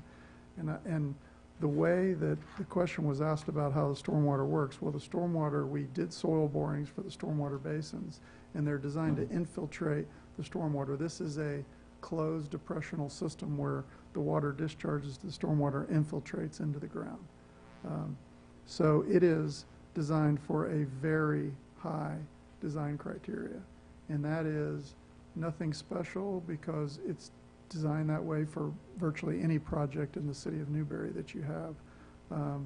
We feel very confident that the system is designed with a great safety factor and is designed to meet all the design requirements and everything. So I really believe, and I've been doing stormwater for 30 years, practicing as a civil engineer, I really think that this is a well-designed stormwater system and that I don't anticipate any problems with this stormwater system, just to put that on the record. The other, we talked about grass parking. One of the reasons why churches use grass parking is because it's not used every day. So when you utilize a system on Sundays alone, then you have the opportunity for the grass to recover during the other times of the year. And we're constantly told by the environmental folks that they want us to use less impervious area and have less pavement and less, impervious areas. So it's actually, from an environmental standpoint, it's usually a desire to try to do less impervious area. And there's all kinds of reasons for that I won't get into, but the point is that when and if, and the soils are really good in this area, so it's a good candidate for, grass stabilized parking. So in the event that it becomes a problem, and really, frankly, the only problem is if we get too much rain and it gets a little muddy or something for the folks that are using it, then they can consider other alternatives like stabilizing with pavers or stabilizing with grid type systems and things, so we can still use a semi-pervious situation there. So we are going to pave the drive aisles, which get the most use. But grass parking is very common for churches, and particularly areas like this that have lots of room. So that's the reason why we chose grass parking. One of the other questions that was raised had to do with the sanitary sewer, and I just wanted to give you the information. And I'll point out that it's on C 4.0, and we provide the calculations for the septic tank. Mr. Norfleet mentioned that it could be as much as 12,000 gallons per day, but he was comparing that to residential uses. So obviously when a parishioner comes or a member of the congregation comes, they're not taking showers, they're not doing their laundry, they're not using the type of water use, they're not using a dishwasher and a lot of these things individually. So the use is much less for a member of a church. So if you look at our calculations, it's 720 gallons per day, and that's based on 240 seats for the existing facility that's there. Yeah, it's on the upper right-hand side of C 4.0, and it probably is hard for you guys to see at that level. We're going to put magnifying glasses in the budget for every desk up Right. here so we can. Yeah, I'm sure. But it is substantially less than what was mentioned previously. It's under 1,000 gallons per day, and so it fits well within the criteria. It's a it's a relatively minor septic tank system, to be honest with you, in terms of what we would have to permit with the Department of Health, and they have 64E6 as their guidelines that we would have to go through in permitting the system for the appropriate size septic tank, the appropriate size drain field, the appropriate area, the appropriate setback to and separation from the estimated seasonal high water table to make sure that we're adhering to all the requirements. So I think those are just some of the answers. I think I tried to cover some of the issues that were raised. I'm certain I may not have covered all of them. I understand, because I've been there and I've seen it for years, that there always is skepticism about something moving into an area. This is a new church. It's a new group of people. It's been said that, you know, maybe there's not a huge Hindu population in the city of Newberry, but I think it's a good thing that people will be come to your city, and there's no question that they'll be stopping and getting gas in the gas stations, and they'll be, you know, going to the restaurants and getting ice cream with the kids and doing things and spending money in your city, and I think that's a really good thing. And I would echo Uma's comments that she made about, you know, being good citizens and stewards, and these are, you know, I mean, I've been working with them for quite some time and have been, you know, totally impressed, and I've actually worked with other similar organizations and lots of churches, and I just, it's one of the best things that we get to do is to work with these type of organizations, because they just, what they're after is, you know, the goodness of their community, and I really believe that that's what they're going to bring to you guys. So I'd encourage you to think of them as any other church that might be wanting to, I mean, you mentioned the Destiny Church, and some, you know, obviously City of Newberry has quite a few churches, but I think they're going to be a good addition to the city. I think that what we've done with our site planning and working with your staff is we've demonstrated that we meet your criteria in the code, and that we have chosen a 26-acre property with lots of buffers. I know someone, one of the, I think it's, It's almost 21. Yeah, 21.6. 21.6, I'm sorry, I was thinking 26.1, you're right. I'm dyslexic I like that, too. apologize. Yes, I apologize for that. The parsonage, the priest's mobile home, is a minimum of 200 feet from the property line, so I'm not sure, and I'd be happy to sit down with Mr. Harvey and look at that with him to make sure we understand how far that is, but I believe it's a good distance from his property. Let's keep our comments facing to the chair, and Okay, we'll keep some decorum. sure. going. No, I mean, but my role here is also to address the comments by the individuals, and I am speaking to the chair, but I just wanted to make sure that they understand that we did, you know, kind of think about that, and we really tried to put that trailer, you know, inland from the property boundaries and stuff, and I think it's at least a minimum of 200 feet, and much further to the property to the south. Again, I'm not sure exactly where his property is, but I don't think that trailer is going to be able to be seen by the adjacent property owners, so. As I mentioned, I tried to address the comments that I heard here. I do think that we've worked carefully with your staff to meet all the city requirements, and I'd urge you to consider our application favorably, and we just respectfully request you all to approve our project this evening. Thank you. Mr. Chair, if I may, Yes, sir. on the map on C4, Yes, and I don't know if city can pull up the satellite one more time, Mis- but Mis- I don't Mr. think. Chair, are we going to close the arguments and close the public hearing and open it up I to had the a board? question about the property line, that's why, Is it for staff or the applicant? for both. It's for I just both want to now. make sure, while we're in the quasi judicial, we're following along, Yeah, so. well, It's I okay to. understood that he to was ask. asking the applicant something, so. Yeah. It's only because of the concern that was brought up, and I just want to clarify it with the engineer. That one, the satellite, the back one. All right. Where on this map is that mobile home? Because on the other maps, You have it a seems like laser, it's very sir. zoomed in, and this On gives that us more of clicker. an idea of where it stands in face of the other property lines. Is the mobile home all the way in the bottom of this map? Is the mobile home? yeah, You have a laser pointer on your clicker there in front of you, Yeah. sir. Okay. Oh, it It doesn't doesn't work work. on yeah, the it usually doesn't hit the It's electronic. almost dead center in the middle of the It's a little site. bit further to the left, if you move your, no, to the Your to the other left. Yeah, about right there. So it's about 200 feet to the commercial property, and then about 200 feet to the east. It's much, much, Tucked away as far in as possible. it's much further to the south. It's much further than that to the south also, as you go further south. So, how far down? It's a little further north than that, but yeah, right about there. But my point is, it's about 200 feet to the two sides, and then it's even further to the south. So it's yeah. not as south as I thought it was gonna be. That's my question for the engineer, was how far is this mobile home in So comparison to the the property? mobile home won't be seen from that south property. Unless you got a fourth-story house, I don't see how you. Okay, thank you. I've got a couple of questions for the engineer. With the FDOT traffic analysis, how many trips was that based on? Unfortunately, I didn't bring that with me. There's a standard trip distribution that's trip generation that per the DOT requirements. Unfortunately, I didn't bring that file with me, but, and I don't think it's listed in our set of plans here, unfortunately. Trying to remember. I don't know if Ms. Peters, do you remember what the trip generation is?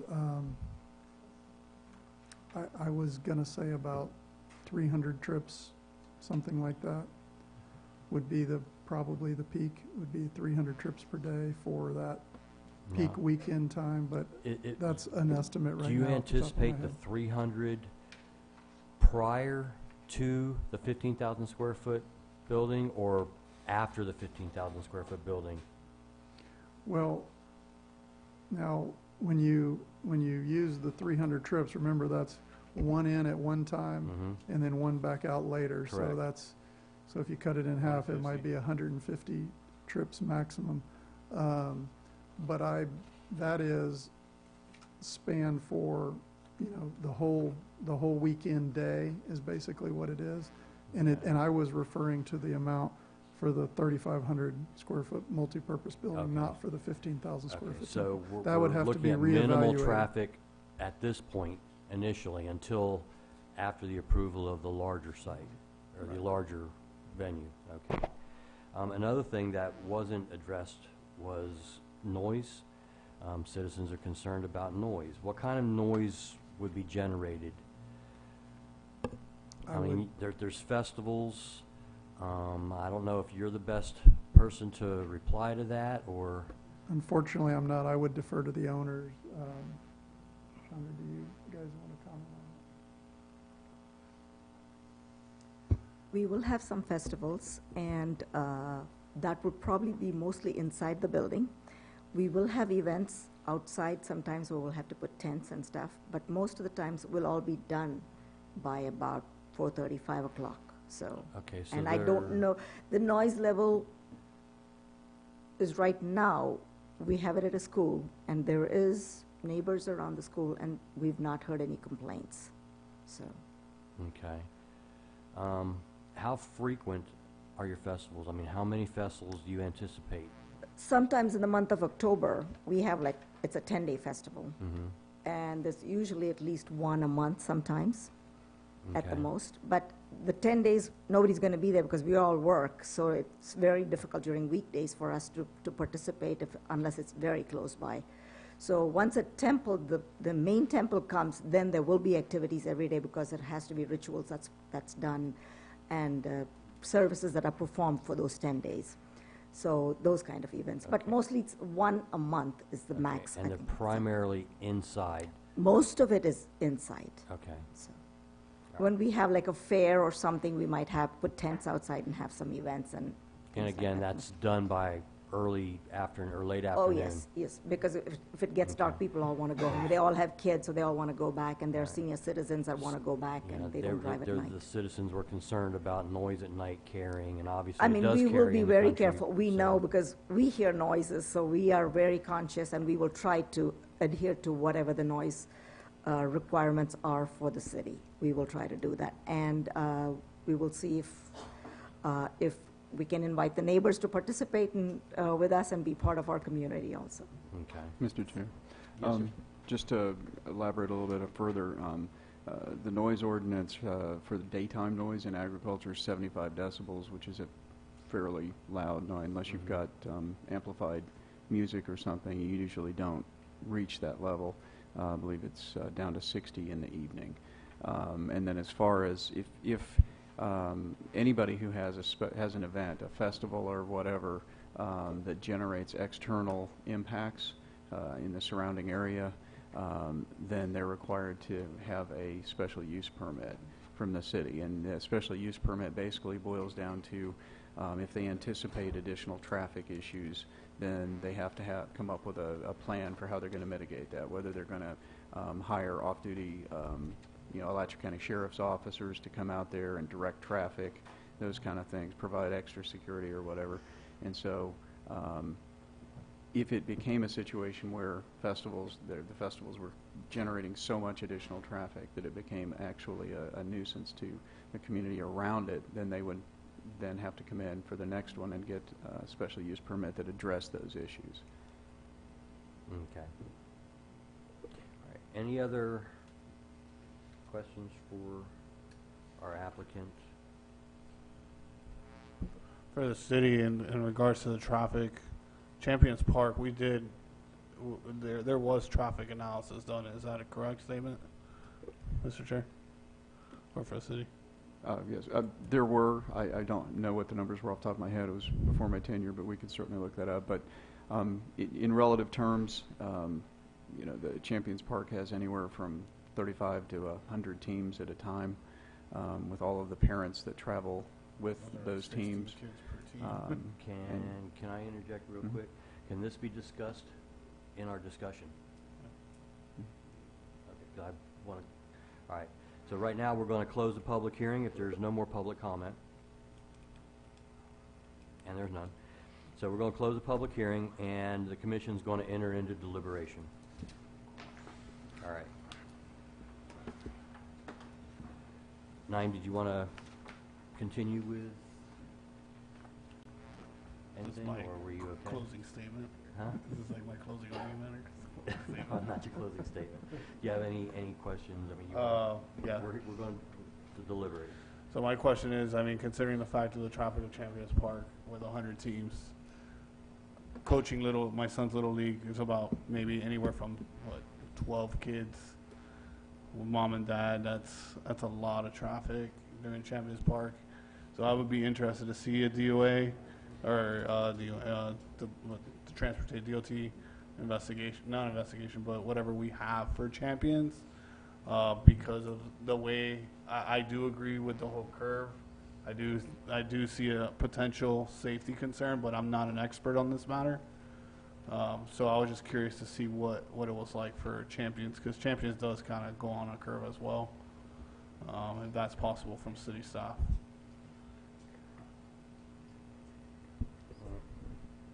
Well, I do know that they didn't require a turn lane for Champions. There is. There's already. Oh, there is. Okay. Maybe there is. A small turn lane. Don't go down that far. There's a turn lane. Yeah. Okay. There's no, I don't believe there's a left turn lane, but there is a deceleration lane on the right turn off that, or is there? Okay, but I would say there's not a middle. There's not a middle lane. middle lane. There's a right turn lane. But there is one on the right side. Yes. As far as the analysis, we can certainly look that up, but we don't have direct access to it right here. Mr. Mayor, you got anything? Any deliberate questions? Ms. Warner? Any questions? No, I was just concerned about the traffic, especially on that curve. This, Mr. Chair, this board can certainly, push those concerns to FDOT, who's the governing body that would make those decisions. So, this body makes the decisions based on our staff on what we have power over. FDOT has power over that, but we can certainly make it part of the motion that we want. We want FDOT to, do its due diligence on that. We're concerned about the curve. Maybe they can do some comparison with the Champions and the traffic there to give us a point of reference, or to give themselves a point of reference. So just kind of throwing that out there, making sure everybody's clear on who gets to make the call on that. Yeah, 'cause that's not our Decision. jurisdiction. Well, their facility would mostly be on Saturdays and Sundays, and isn't that when Champions is? So you would have double traffic out there. Right. And it would be backing up if you had as many as 12 teams playing at Champions, and you had 300 people trying to go to the Depending on church. the time, Champions, the folks that go to Champions are generally out there about 6:30 in the morning, and so that traffic, they're there, and then they sort of trickle out. Now I've got fielded many complaints from the property owner just east, not complaints, just concerns, saying that she sits on her porch and she sees a couple of near accidents every time there's a tournament there with people coming in and out, and there is a turn lane already there. And it's mainly from folks coming out of Champions, not wanting to, generally not being very patient, and just kind of flooring it to get out. So it's not the going in because you got the turn lane, it's the people kind of backing up and trying to get back out. So there would be some weekend heavy traffic going on out there. But that would be one of the things that we can convey to FDOT, saying, when you do your calculations, don't forget that Champions holds weekend tournaments, and so we're worried about the multiplication, and they would factor that in to their data. Mr. Chair, where exactly on that map is the entryway for Champions in relation to where the proposed entryway to the temple is? So it's all the way at the top. For Champions. Okay, and how far of a distance is that? About a mile or a little more, or? Should be about a half a mile, because it's half a mile to run sewer, and we've got sewer at. We see how I am with distance too then. Yeah. So, okay.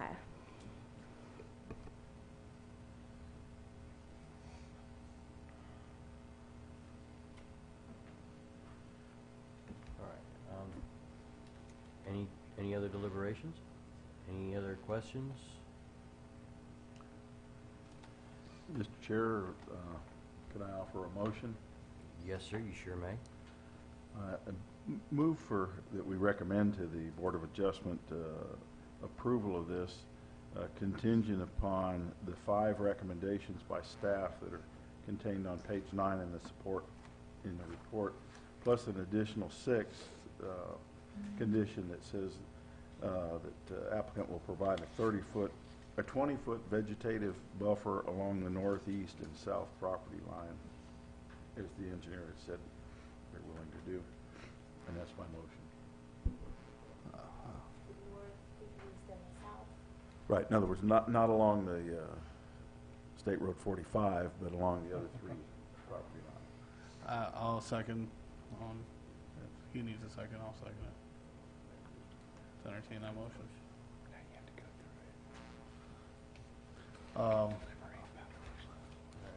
I must say, I didn't mean to be disrespectful to the engineers or anybody out here, but while we were researching, I'm a parishioner of Queen of Peace Parish in Gainesville, and we own acreage very similar to this size, and around the property is multi-million-dollar homes, and I wanted to see what kind of buffer they had, and it's very similar. I mean, so I will entertain a motion as long as we have a number 6 on there, that we have a 20-foot vegetative, like the engineer said that they wouldn't have a problem doing. Okay.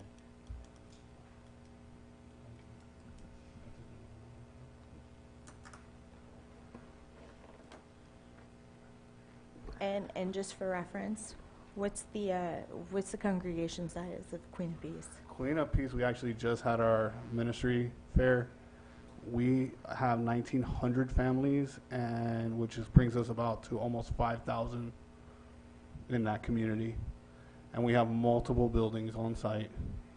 I believe it was 115,000 square feet in total air conditioning.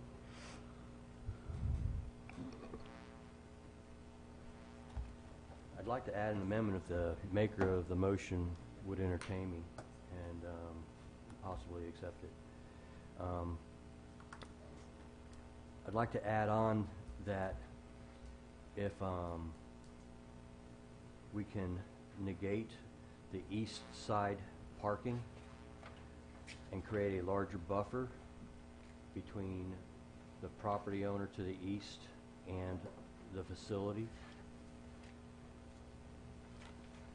How large? Well, right now, it's only roughly 30 feet from the property line. I'm thinking maybe if we can increase the buffer to 50 or 60 feet, looking at the scale. I think that would be out of line with what we've done with similar properties. It's like Brian said, I don't, typically we ask for a 10 to 20 foot.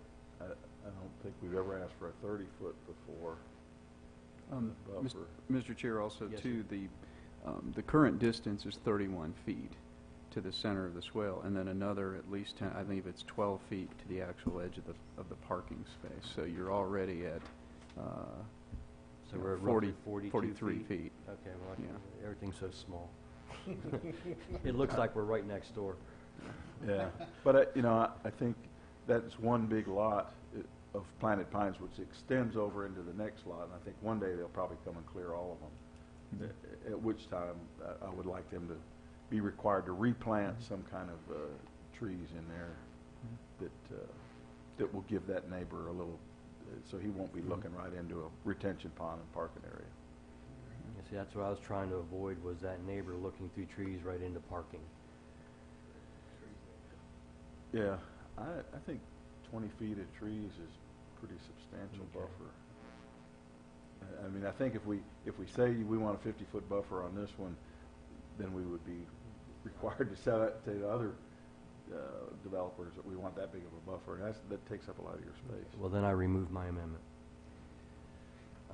Do we have any public comment to the motion that is on the floor?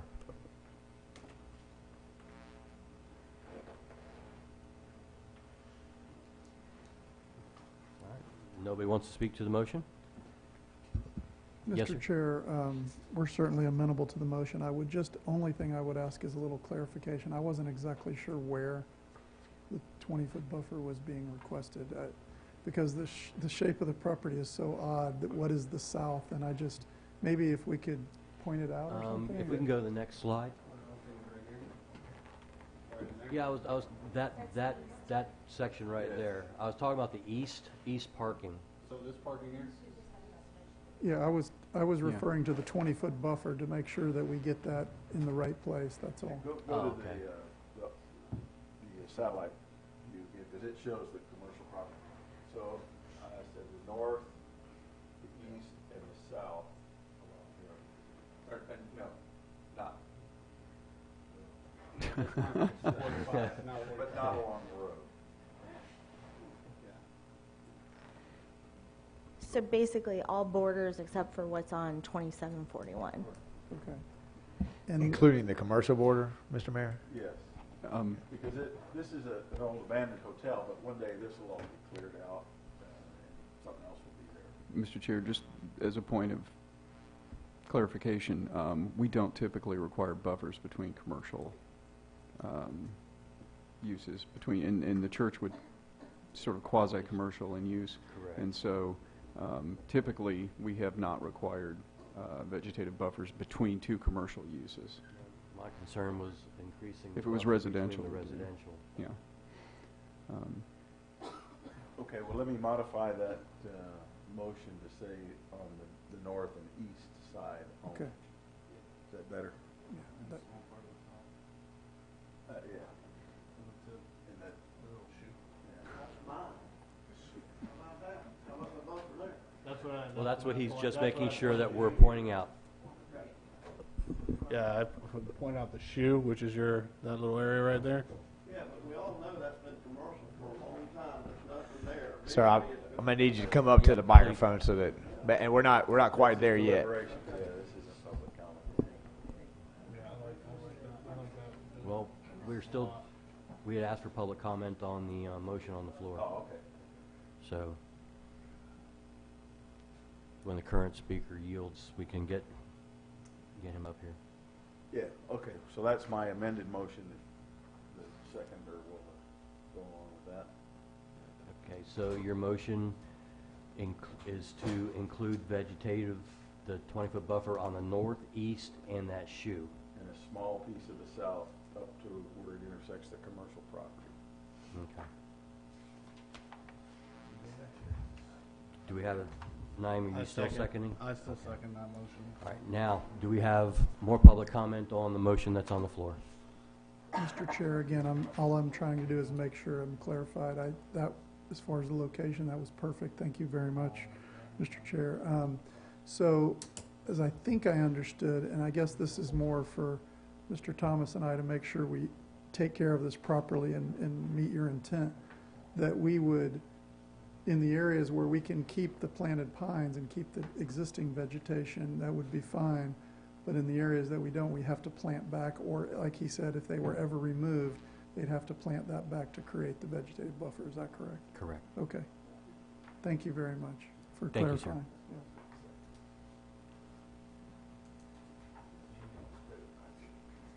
Danae Harvey again. Just a few things, and I apologize, I don't have notes for this part of it, so I might be a little off base.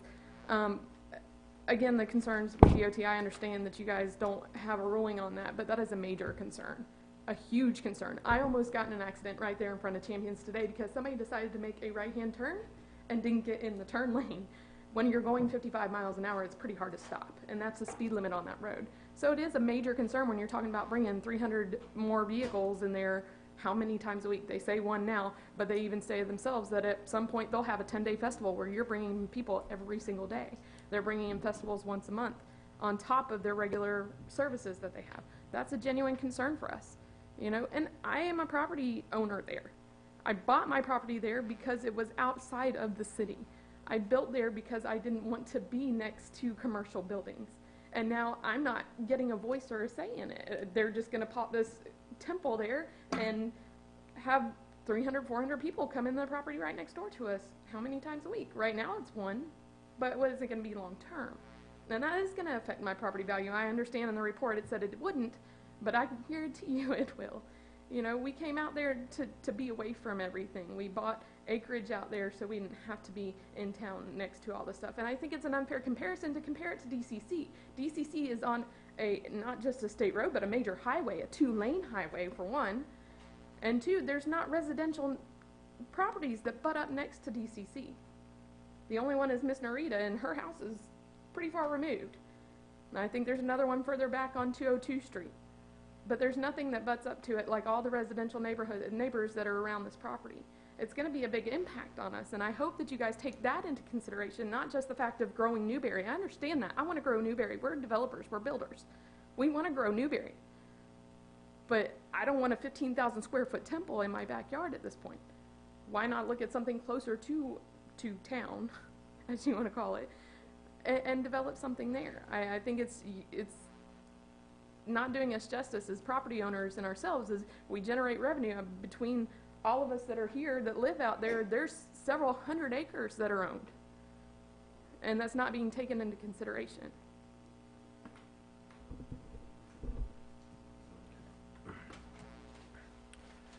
All right.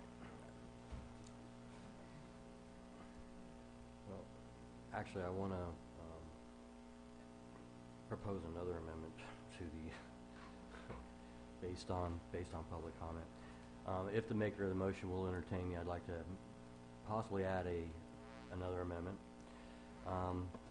I'd like to include in your motion that that we ask the FDOT to factor in the traffic concerns from Champions into the proposed usage on this piece of property, and that they do their due diligence in their traffic study. We don't need safety concerns or to add to them, so. It's fine with me. Okay, thank you. Is there a second for the motion? I second. All right, is there any other public comment on the motion on the floor? Gerald Harvey again. I own the property to the south. I have a problem with the commercial building that's there. It's been vacant for a long time. Sooner or later, it's going to get wiped out, probably turned back into residential, maybe. Everybody knows what planted pines are. There's no buffer with a planted pine. You can see right through it. Your limbs and tree limbs are way up. So what good is planted pines? We need some other kind of buffer between there. Well, I believe the motion included a vegetative buffer in addition to the planted pines, at least 20 foot of it. We usually don't specify the kinds of trees, but in my mind was that we would leave a couple rows of the planted pines there, and when those were harvested, then they would be replaced with some other kind of screening, Okay, so visual they're, barrier. all right. But he makes a good point that planted pines don't really provide a wall like Correct. a forest would. It seems like the applicant has already expressed a willingness to do that, so, I mean, we can, I agree that we don't want to specify a type of tree, but something that would create a better visual buffer. we need- Cedar yeah. tree, some sort of vegetation Something that, with lower limbs. bushes that- out. That kind of block the view. can we get kinda- you, sir, to come up to the podium Well, as soon as he's also done with the- his time and make sure that's on the record that you're agreeing to that? Also, the commercial property there, though, see, I own it from there, from the road all the way down. It's showing like it's a little space there, but that's several hundred feet down that line. I mean, I own it a lot further than that, but I'm just saying from there to there. So when someone clears that out, which eventually someone will, and I may be wrong, I think y'all just said just up to the commercial property. Right. Well, when they rezone that commercial property, then we would have to get them to put a buffer around there too if it was. Correct. wasn't Yeah, when compatible. there was any activity in that, in that parcel, Yeah. then that would be addressed, the buffering in that, on that specific parcel. Mr. Chair, you asked us to come up and Yes, mention if sir. that was okay. So that's the reason why I asked for the clarification. I understand the concept of planted pines being not as opaque as, or more opaque than, potentially a different kind of planted buffer where you could select the particular types of trees and things. However, I think there's long stretches of that area on the north and the east and then the little tip on the south that are going to have, almost hundreds of feet of planted pines there, and to just go out and plant there where we have no development adjacent to it at all at this point seems like kind of excessive. I would certainly be amenable to adding additional vegetation to create appropriate screening within the planted pines or, around there and kind of adjacent to all the areas that we're developing nearby, to the east, to the north. The property down to the south where we looked at that little point, I mean, that's hundreds of feet down. I mean, that is way down there to the south. To plant some vegetation down there seems kind of, useless at this point. That, by the way, that little piece that was just pointed to is 131 feet in length. The kind of the southernmost piece, that piece right there is 131 feet. So if you go up to our development, we're 700 feet to the north before you hit anything that we're doing, and there's 15 acres, or, not 15 acres, but probably 10 acres of land down there between our development and you get down to that southern end. So I think it's very reasonable to maybe augment the buffer adjacent to the east of our development and to the north of our development, but when we get to the acreage of planted pines, it just seems like we'd just be spending money for very little effect.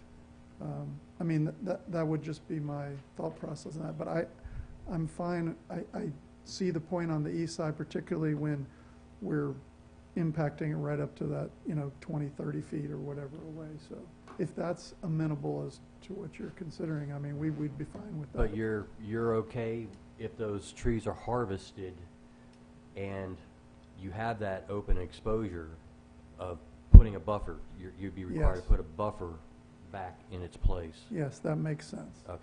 That makes sense. Mr. Chair, Yes, sir. I just want to point out also, one of the primary objections seems to be that you'd be able to see the mobile home from the southern property line. Mobile homes are allowable by right in all agricultural areas, and so there's no expectation whatsoever that there wouldn't be a mobile home on this or any other adjacent property in an agricultural area. Okay. Yes, and that's, but I do think that where the parking and the stormwater and the other facility or whatever, it does make sense on the east and the north side where we're developing. But I agree. I mean, I don't personally, I don't think you're going to see the mobile home. And there is no plans for them to come clear cut this property. I mean, they're very happy to have it vegetated currently, so. Yeah. Okay. All right, well, thank you, sir. All right, so we have a motion and we have a second. All those in favor, say aye. Aye. All those opposed? All right. Motion passes unanimously. Thank you. Oh, this will be referred to the Board of Adjustment on October 22nd of 2018.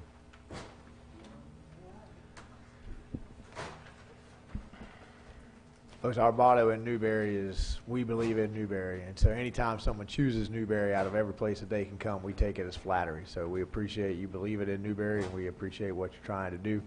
And we hope that we can successfully accommodate the future parts of it. And we hope that, I know you guys are going to strive to be great neighbors for everyone around, and you'll win everybody over with your presence there. So thank you for being there. All right, we'll give the room a minute to clear out.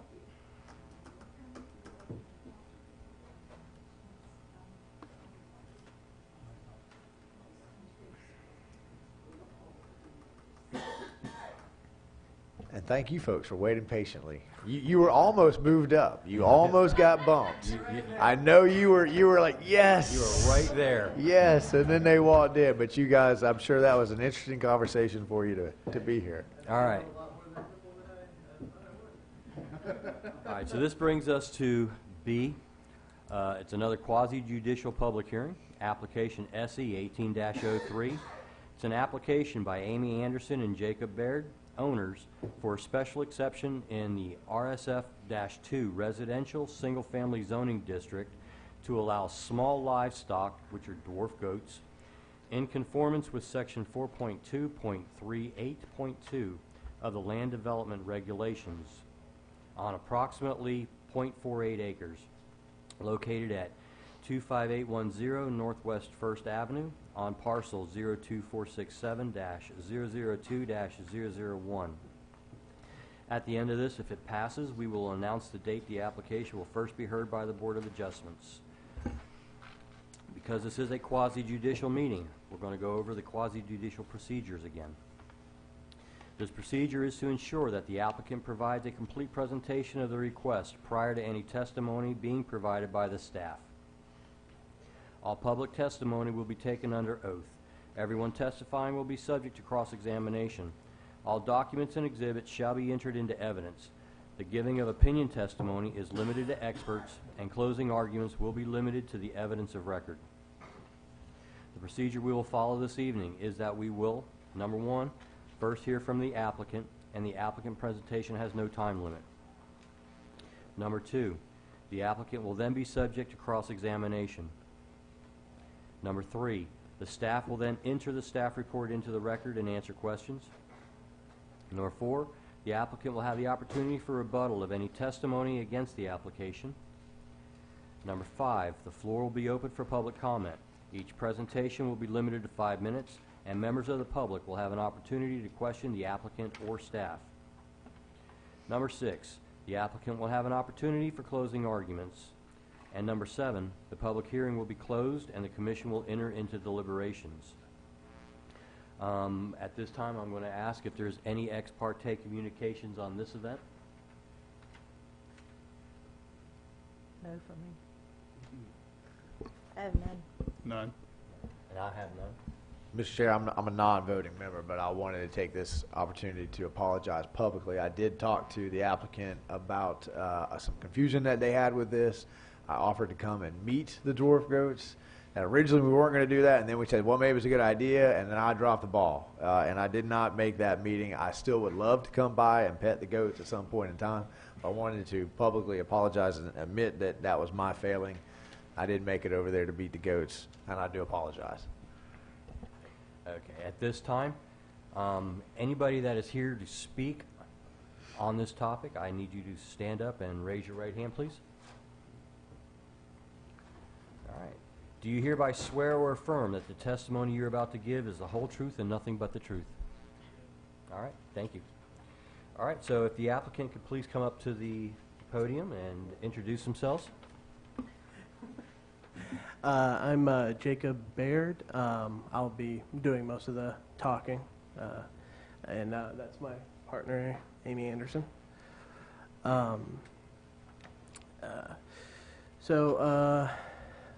We moved in at the beginning of this year. It was March, and then about early May is when we got the 4 goats. Now, originally it was kind of like because she, and I think it's in the packet as well with the letter from the doctor. She has ADD as well as anxiety with depression, and there's possible other things that haven't been diagnosed. But when we got them originally, it was the thought process was maybe this can be something that can help, and it worked way better than what we had anticipated originally. It got her outside. It made her more communicative. Excuse me. And it was an enormous help. So we continued to have them for the next few months, and then we had a card come to our door. Basically says, "Hey, this is from code enforcement. We need to address something," and we weren't entirely sure, but we had a suspicion. Called up. It was a couple days later. Found out that they needed to. That it was in violation of code. Now, to give a little bit of backstory, we did research and into the code before we got them, and what I believe happened is we misread the code, because there is that statement about the dwarf animals, but it's with the special exception, and that was just out of ignorance. We didn't know what that was, or even glossed over it when we originally got them. So here we are now. We have a pen that's already built for them. The drawing is fairly rudimentary. It's nothing to the extent of the previous people. And you'll notice that my markings indicate inches. They are not. They are feet. That was just a quick misnomer on my part. But they're not that tiny. They're small, but not that small. The goats themselves are quiet, extremely quiet. They're not like the screaming goats that you've seen online or anything like that. We have parties over in that park that's behind the property to the north, which is very loud. We actually have a neighbor that's to our west who on an almost daily basis is quite ecstatic. He yells outside his front house, but power to him, whatever works for him. Ecstatic about the goats? I don't know if he even knows the goats are there. But you can hear that. I mean, we have road noise and everything like that. By comparison, in my opinion, as well as we did actually, and this isn't in the paperwork, but we did do tests to actually see how loud they actually were with an app on a phone. The highest peak was, and she actually has it on her phone, but the highest peak was at like 62 decibels, and that was being about 20 feet away on the northeast point of the property. from the goats themselves. So that was relatively quiet, or it qualifies it as a quiet library. They give it a rating, I guess, when you within a certain limit. We clean, or more importantly, she cleans them every day. It's kind of it's in that same realm as the not just being with them, but it also gives her an activity because she actually works from home.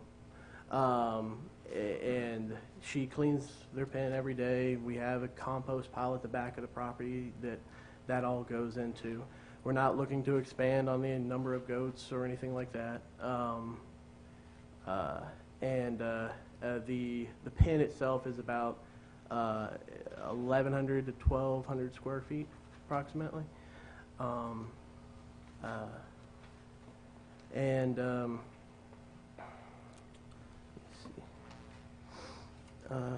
I would be happy to answer any questions you have about it or anything. Thank you. Anybody have any questions right now for the applicant? I'm curious to see a picture of a dwarf goat. I'm sorry. I'm from Miami. This doesn't exist to me. It's not food. Oh, you can't eat them? Well, you could, but I don't want you eating my goats. Staff have any pictures in your?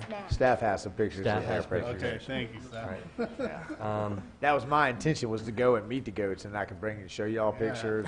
Mr. Chair, Yes, sir. I have a question of that. Yes, sir.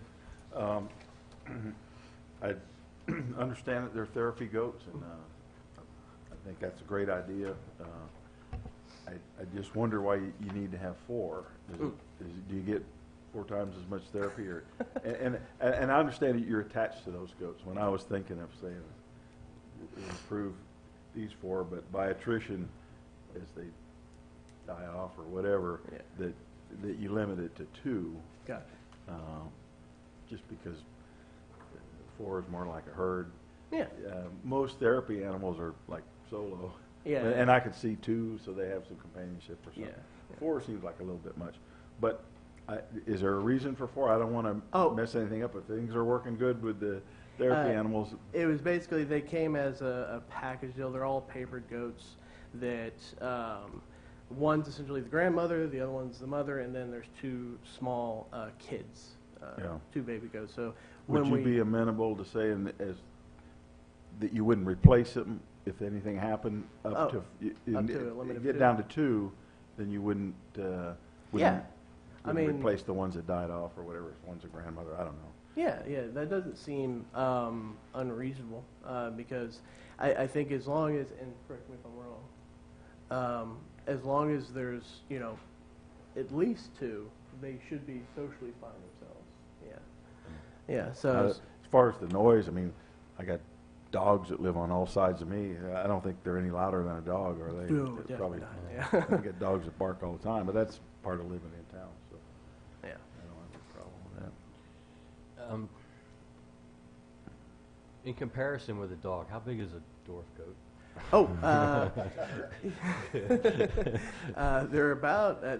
They're shorter.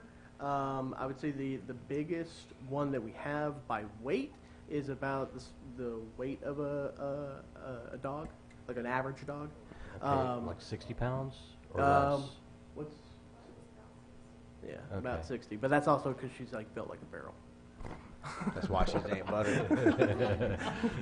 Now, you have no plans on breeding them? No. Okay. No. They're one big family. Yes. Correct. No They're incest all- with goats. Yeah. There's a possibility of bringing another one in.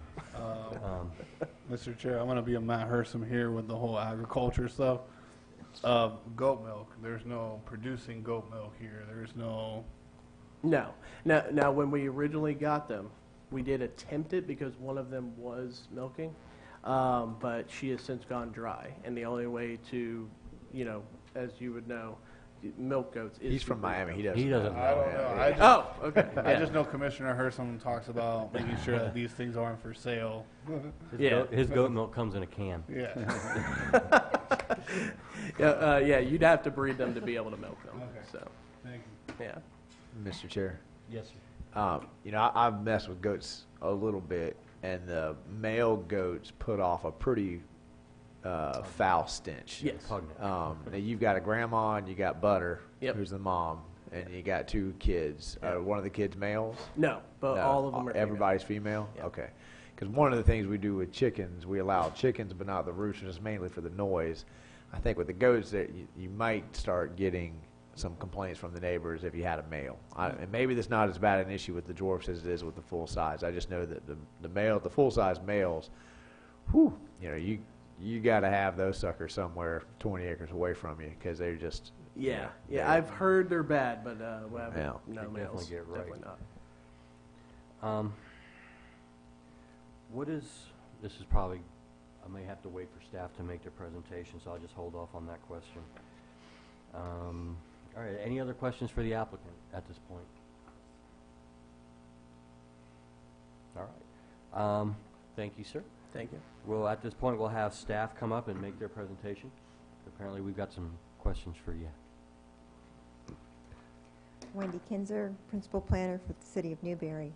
Your staff report is entered into the record, and the application before you is a request for a special exception to allow small livestock, which are used primarily as pets, in accordance with your regulations. The actual section of the code specifies that small livestock and defines it as pygmy, dwarf, miniature, and other small livestock, and it specifies for use primarily as pets.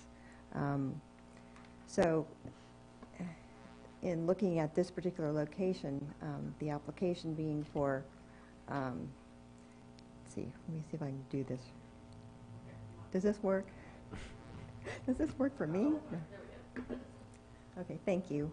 The special exception in our code, when it talks about it's allowed in residential districts, only if the lot's over 20,000 square feet in size, and if they are, for the use as pets. And we have, as for the special exception recommendation, have included a provision for a maximum of 4, which we could add something as Commissioner, as Bill. no, I was going to say board member, mayor, commissioner. As we put in the conditions of whatever you recommend, you could go ahead and, if you wanted to approve something or recommend a condition, you could specify that through attrition that I there'd was be going 2. to say that a maximum of 2, however, the 4 are grandfathered in. The 4 that they presently have would be grandmothered in, I guess. Grandmothered. So if that's appropriate. Okay, so I'm trying to go back and forth through glasses, and I still haven't adjusted well enough. So it's the recommendation of staff is for approval, but this is let's see, we have the information that was presented to you. You have the drawings in your packet that show the outline of where that the goat pen is, and that it's around 1,150, square feet max. And it does show the location. You can see that's outlined in the red that's over in the northwest corner.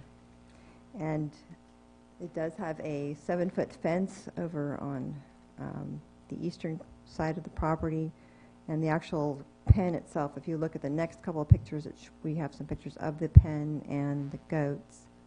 Here's a goat saying hello. And the next one. So this one, you can see the pen on the right. You notice that there's a thatched area that with the palms that go over to as a shelter for the goats, and then you can see like the top of it in the lower left-hand picture with the house in the background. And then the next photo shows you their pen, the area where they have a little shelter area in that.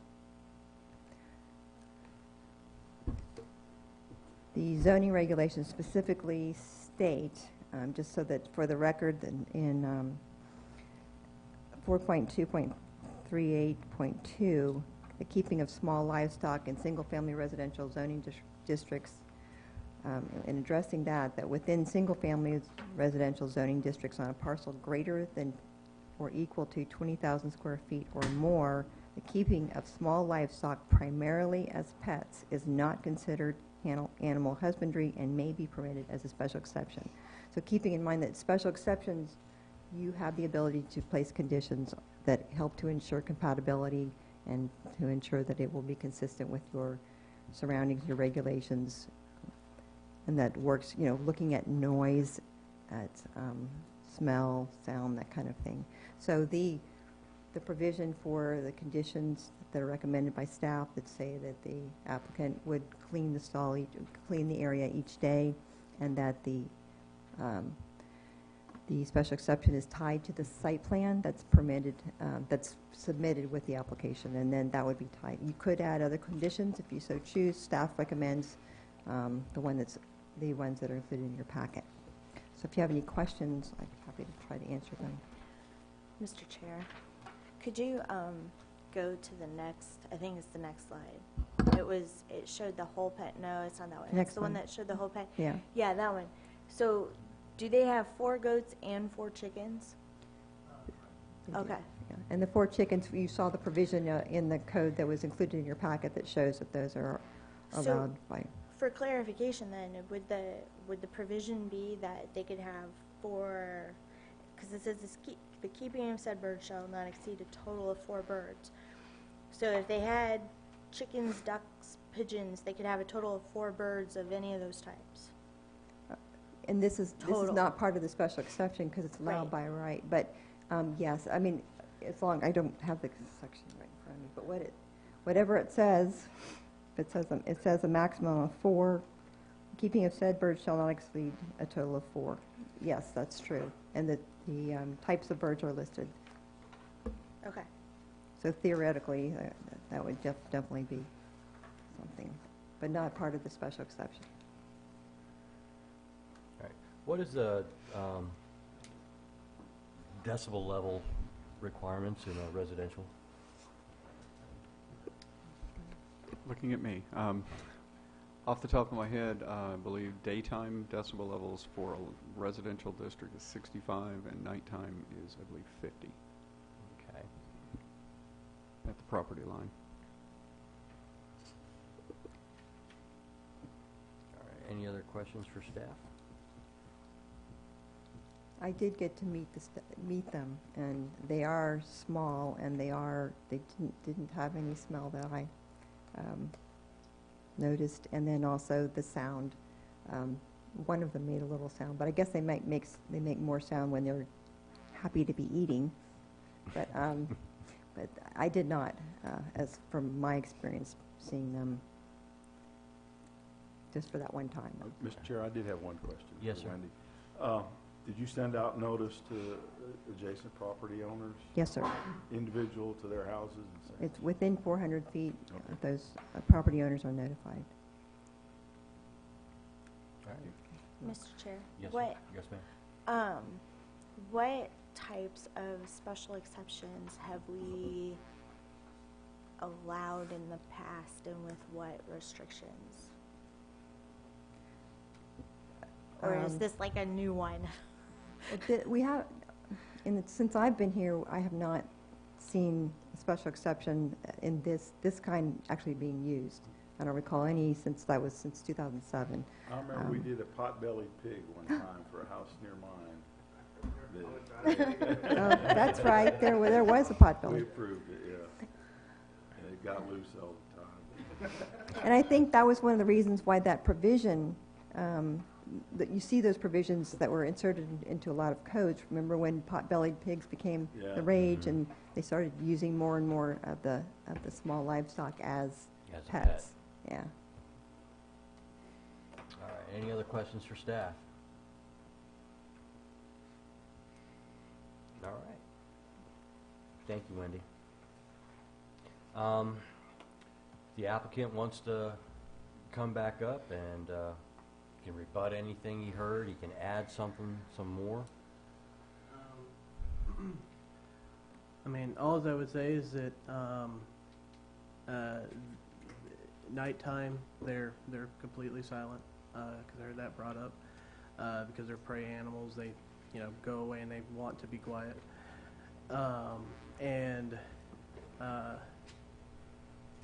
than that, I haven't heard any complaints that, like she said, they don't really have a smell, and I invite you all, provided this hopefully goes well, you can all come over and, see how much they don't smell and how quiet they actually are. I thank you for your time. Okay.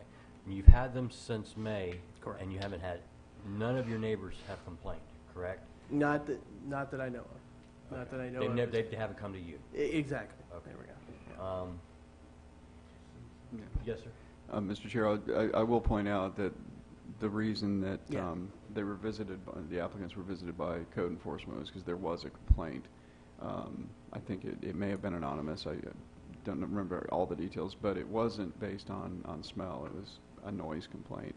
And I think that the complainant thought that they just weren't supposed to have goats at all. Yeah. And so reported it for that reason. And that's what kind of started this whole thing. And Okay. we were kind of pleasantly surprised to find out that our code actually accommodated this type of activity. So.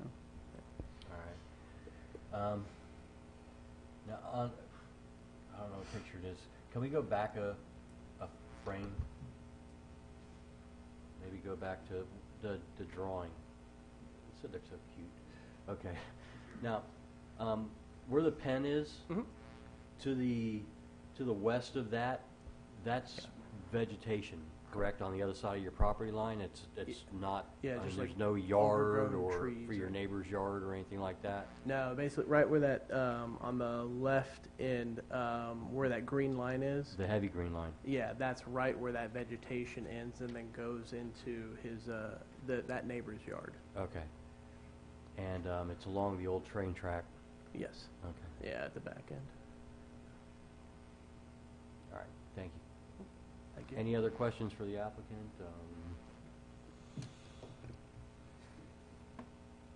Nothing. All right. Thank you, sir. Thank you. All right, at this time, we're going to open the floor up for public comment. Again, each presentation will be limited to 5 minutes. Members of the public will have an opportunity to question the applicant or staff. Is there anybody in our public that would like to make a comment? Going once. All right, there being none. The applicant have any closing arguments? This is an opportunity for any closing arguments. Got a process here. All right, so we're going to close the public hearing, and the commission's going to enter into deliberations. Mr. Mayor, you got anything you would like to add? Or I don't have any problem with it at all. If, the neighbors were all notified, none of them came to complain, so obviously they must not be too concerned about it. So, just like I said, I would say a maximum of 2, but we'll grandfather the current herd until it gets down to 2. 9? No comment. I agree with Mayor Conrad on the bringing it down to 2 when it comes time. Ms. Wanda? The same. Jesse? My concerns were those because I don't know, from the way I read this, even though it says the keeping of birds, I think it kind of means that you're supposed to only have 4 animals, not 4 of every animal, and so I think we need to get, Okay. cap it once they get down. All right.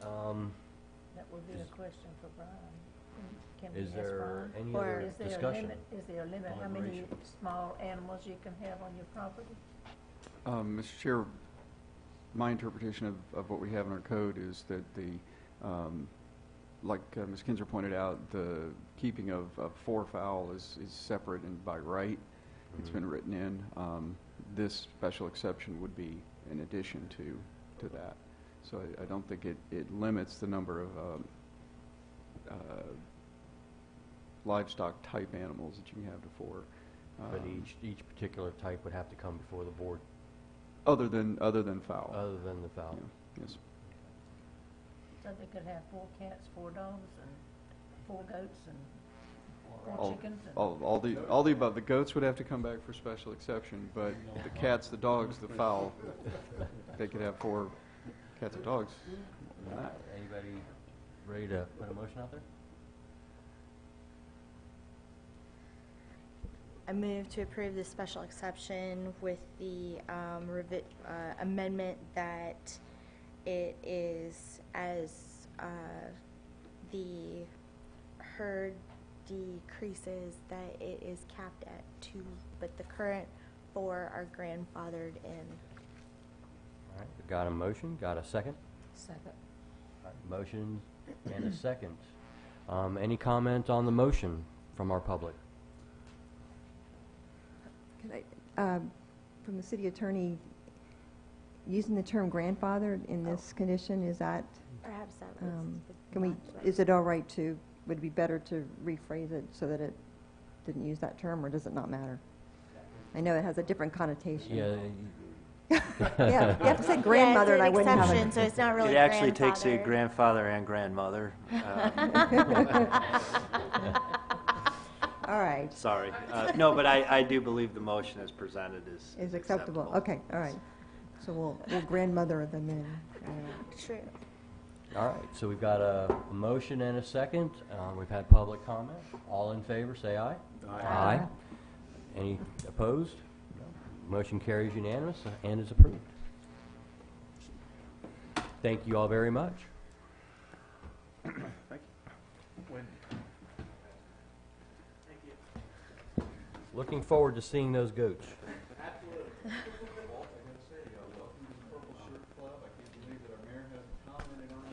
I was going to be in my comments here when we get there.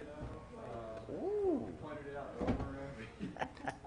Kept telling everybody to go see the guy with the purple shirt.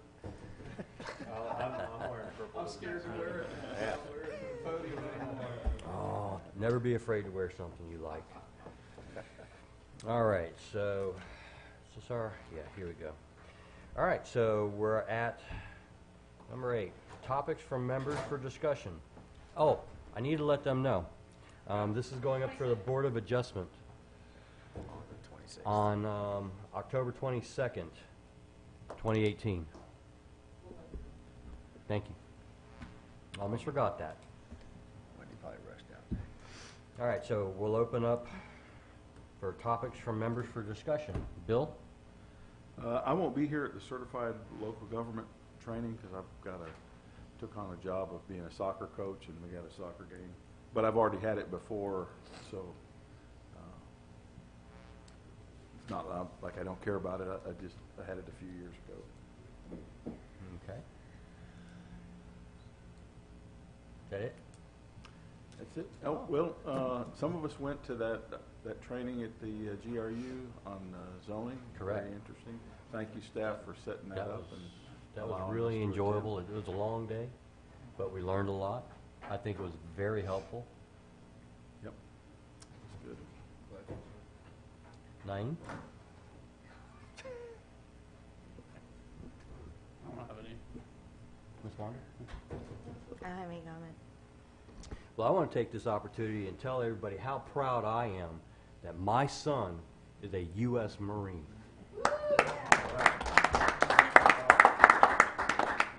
I couldn't say that until after he made it through Crucible, and he is no longer a recruit. He is a full-fledged U.S. Marine, and he graduates from Parris Island on October 12th.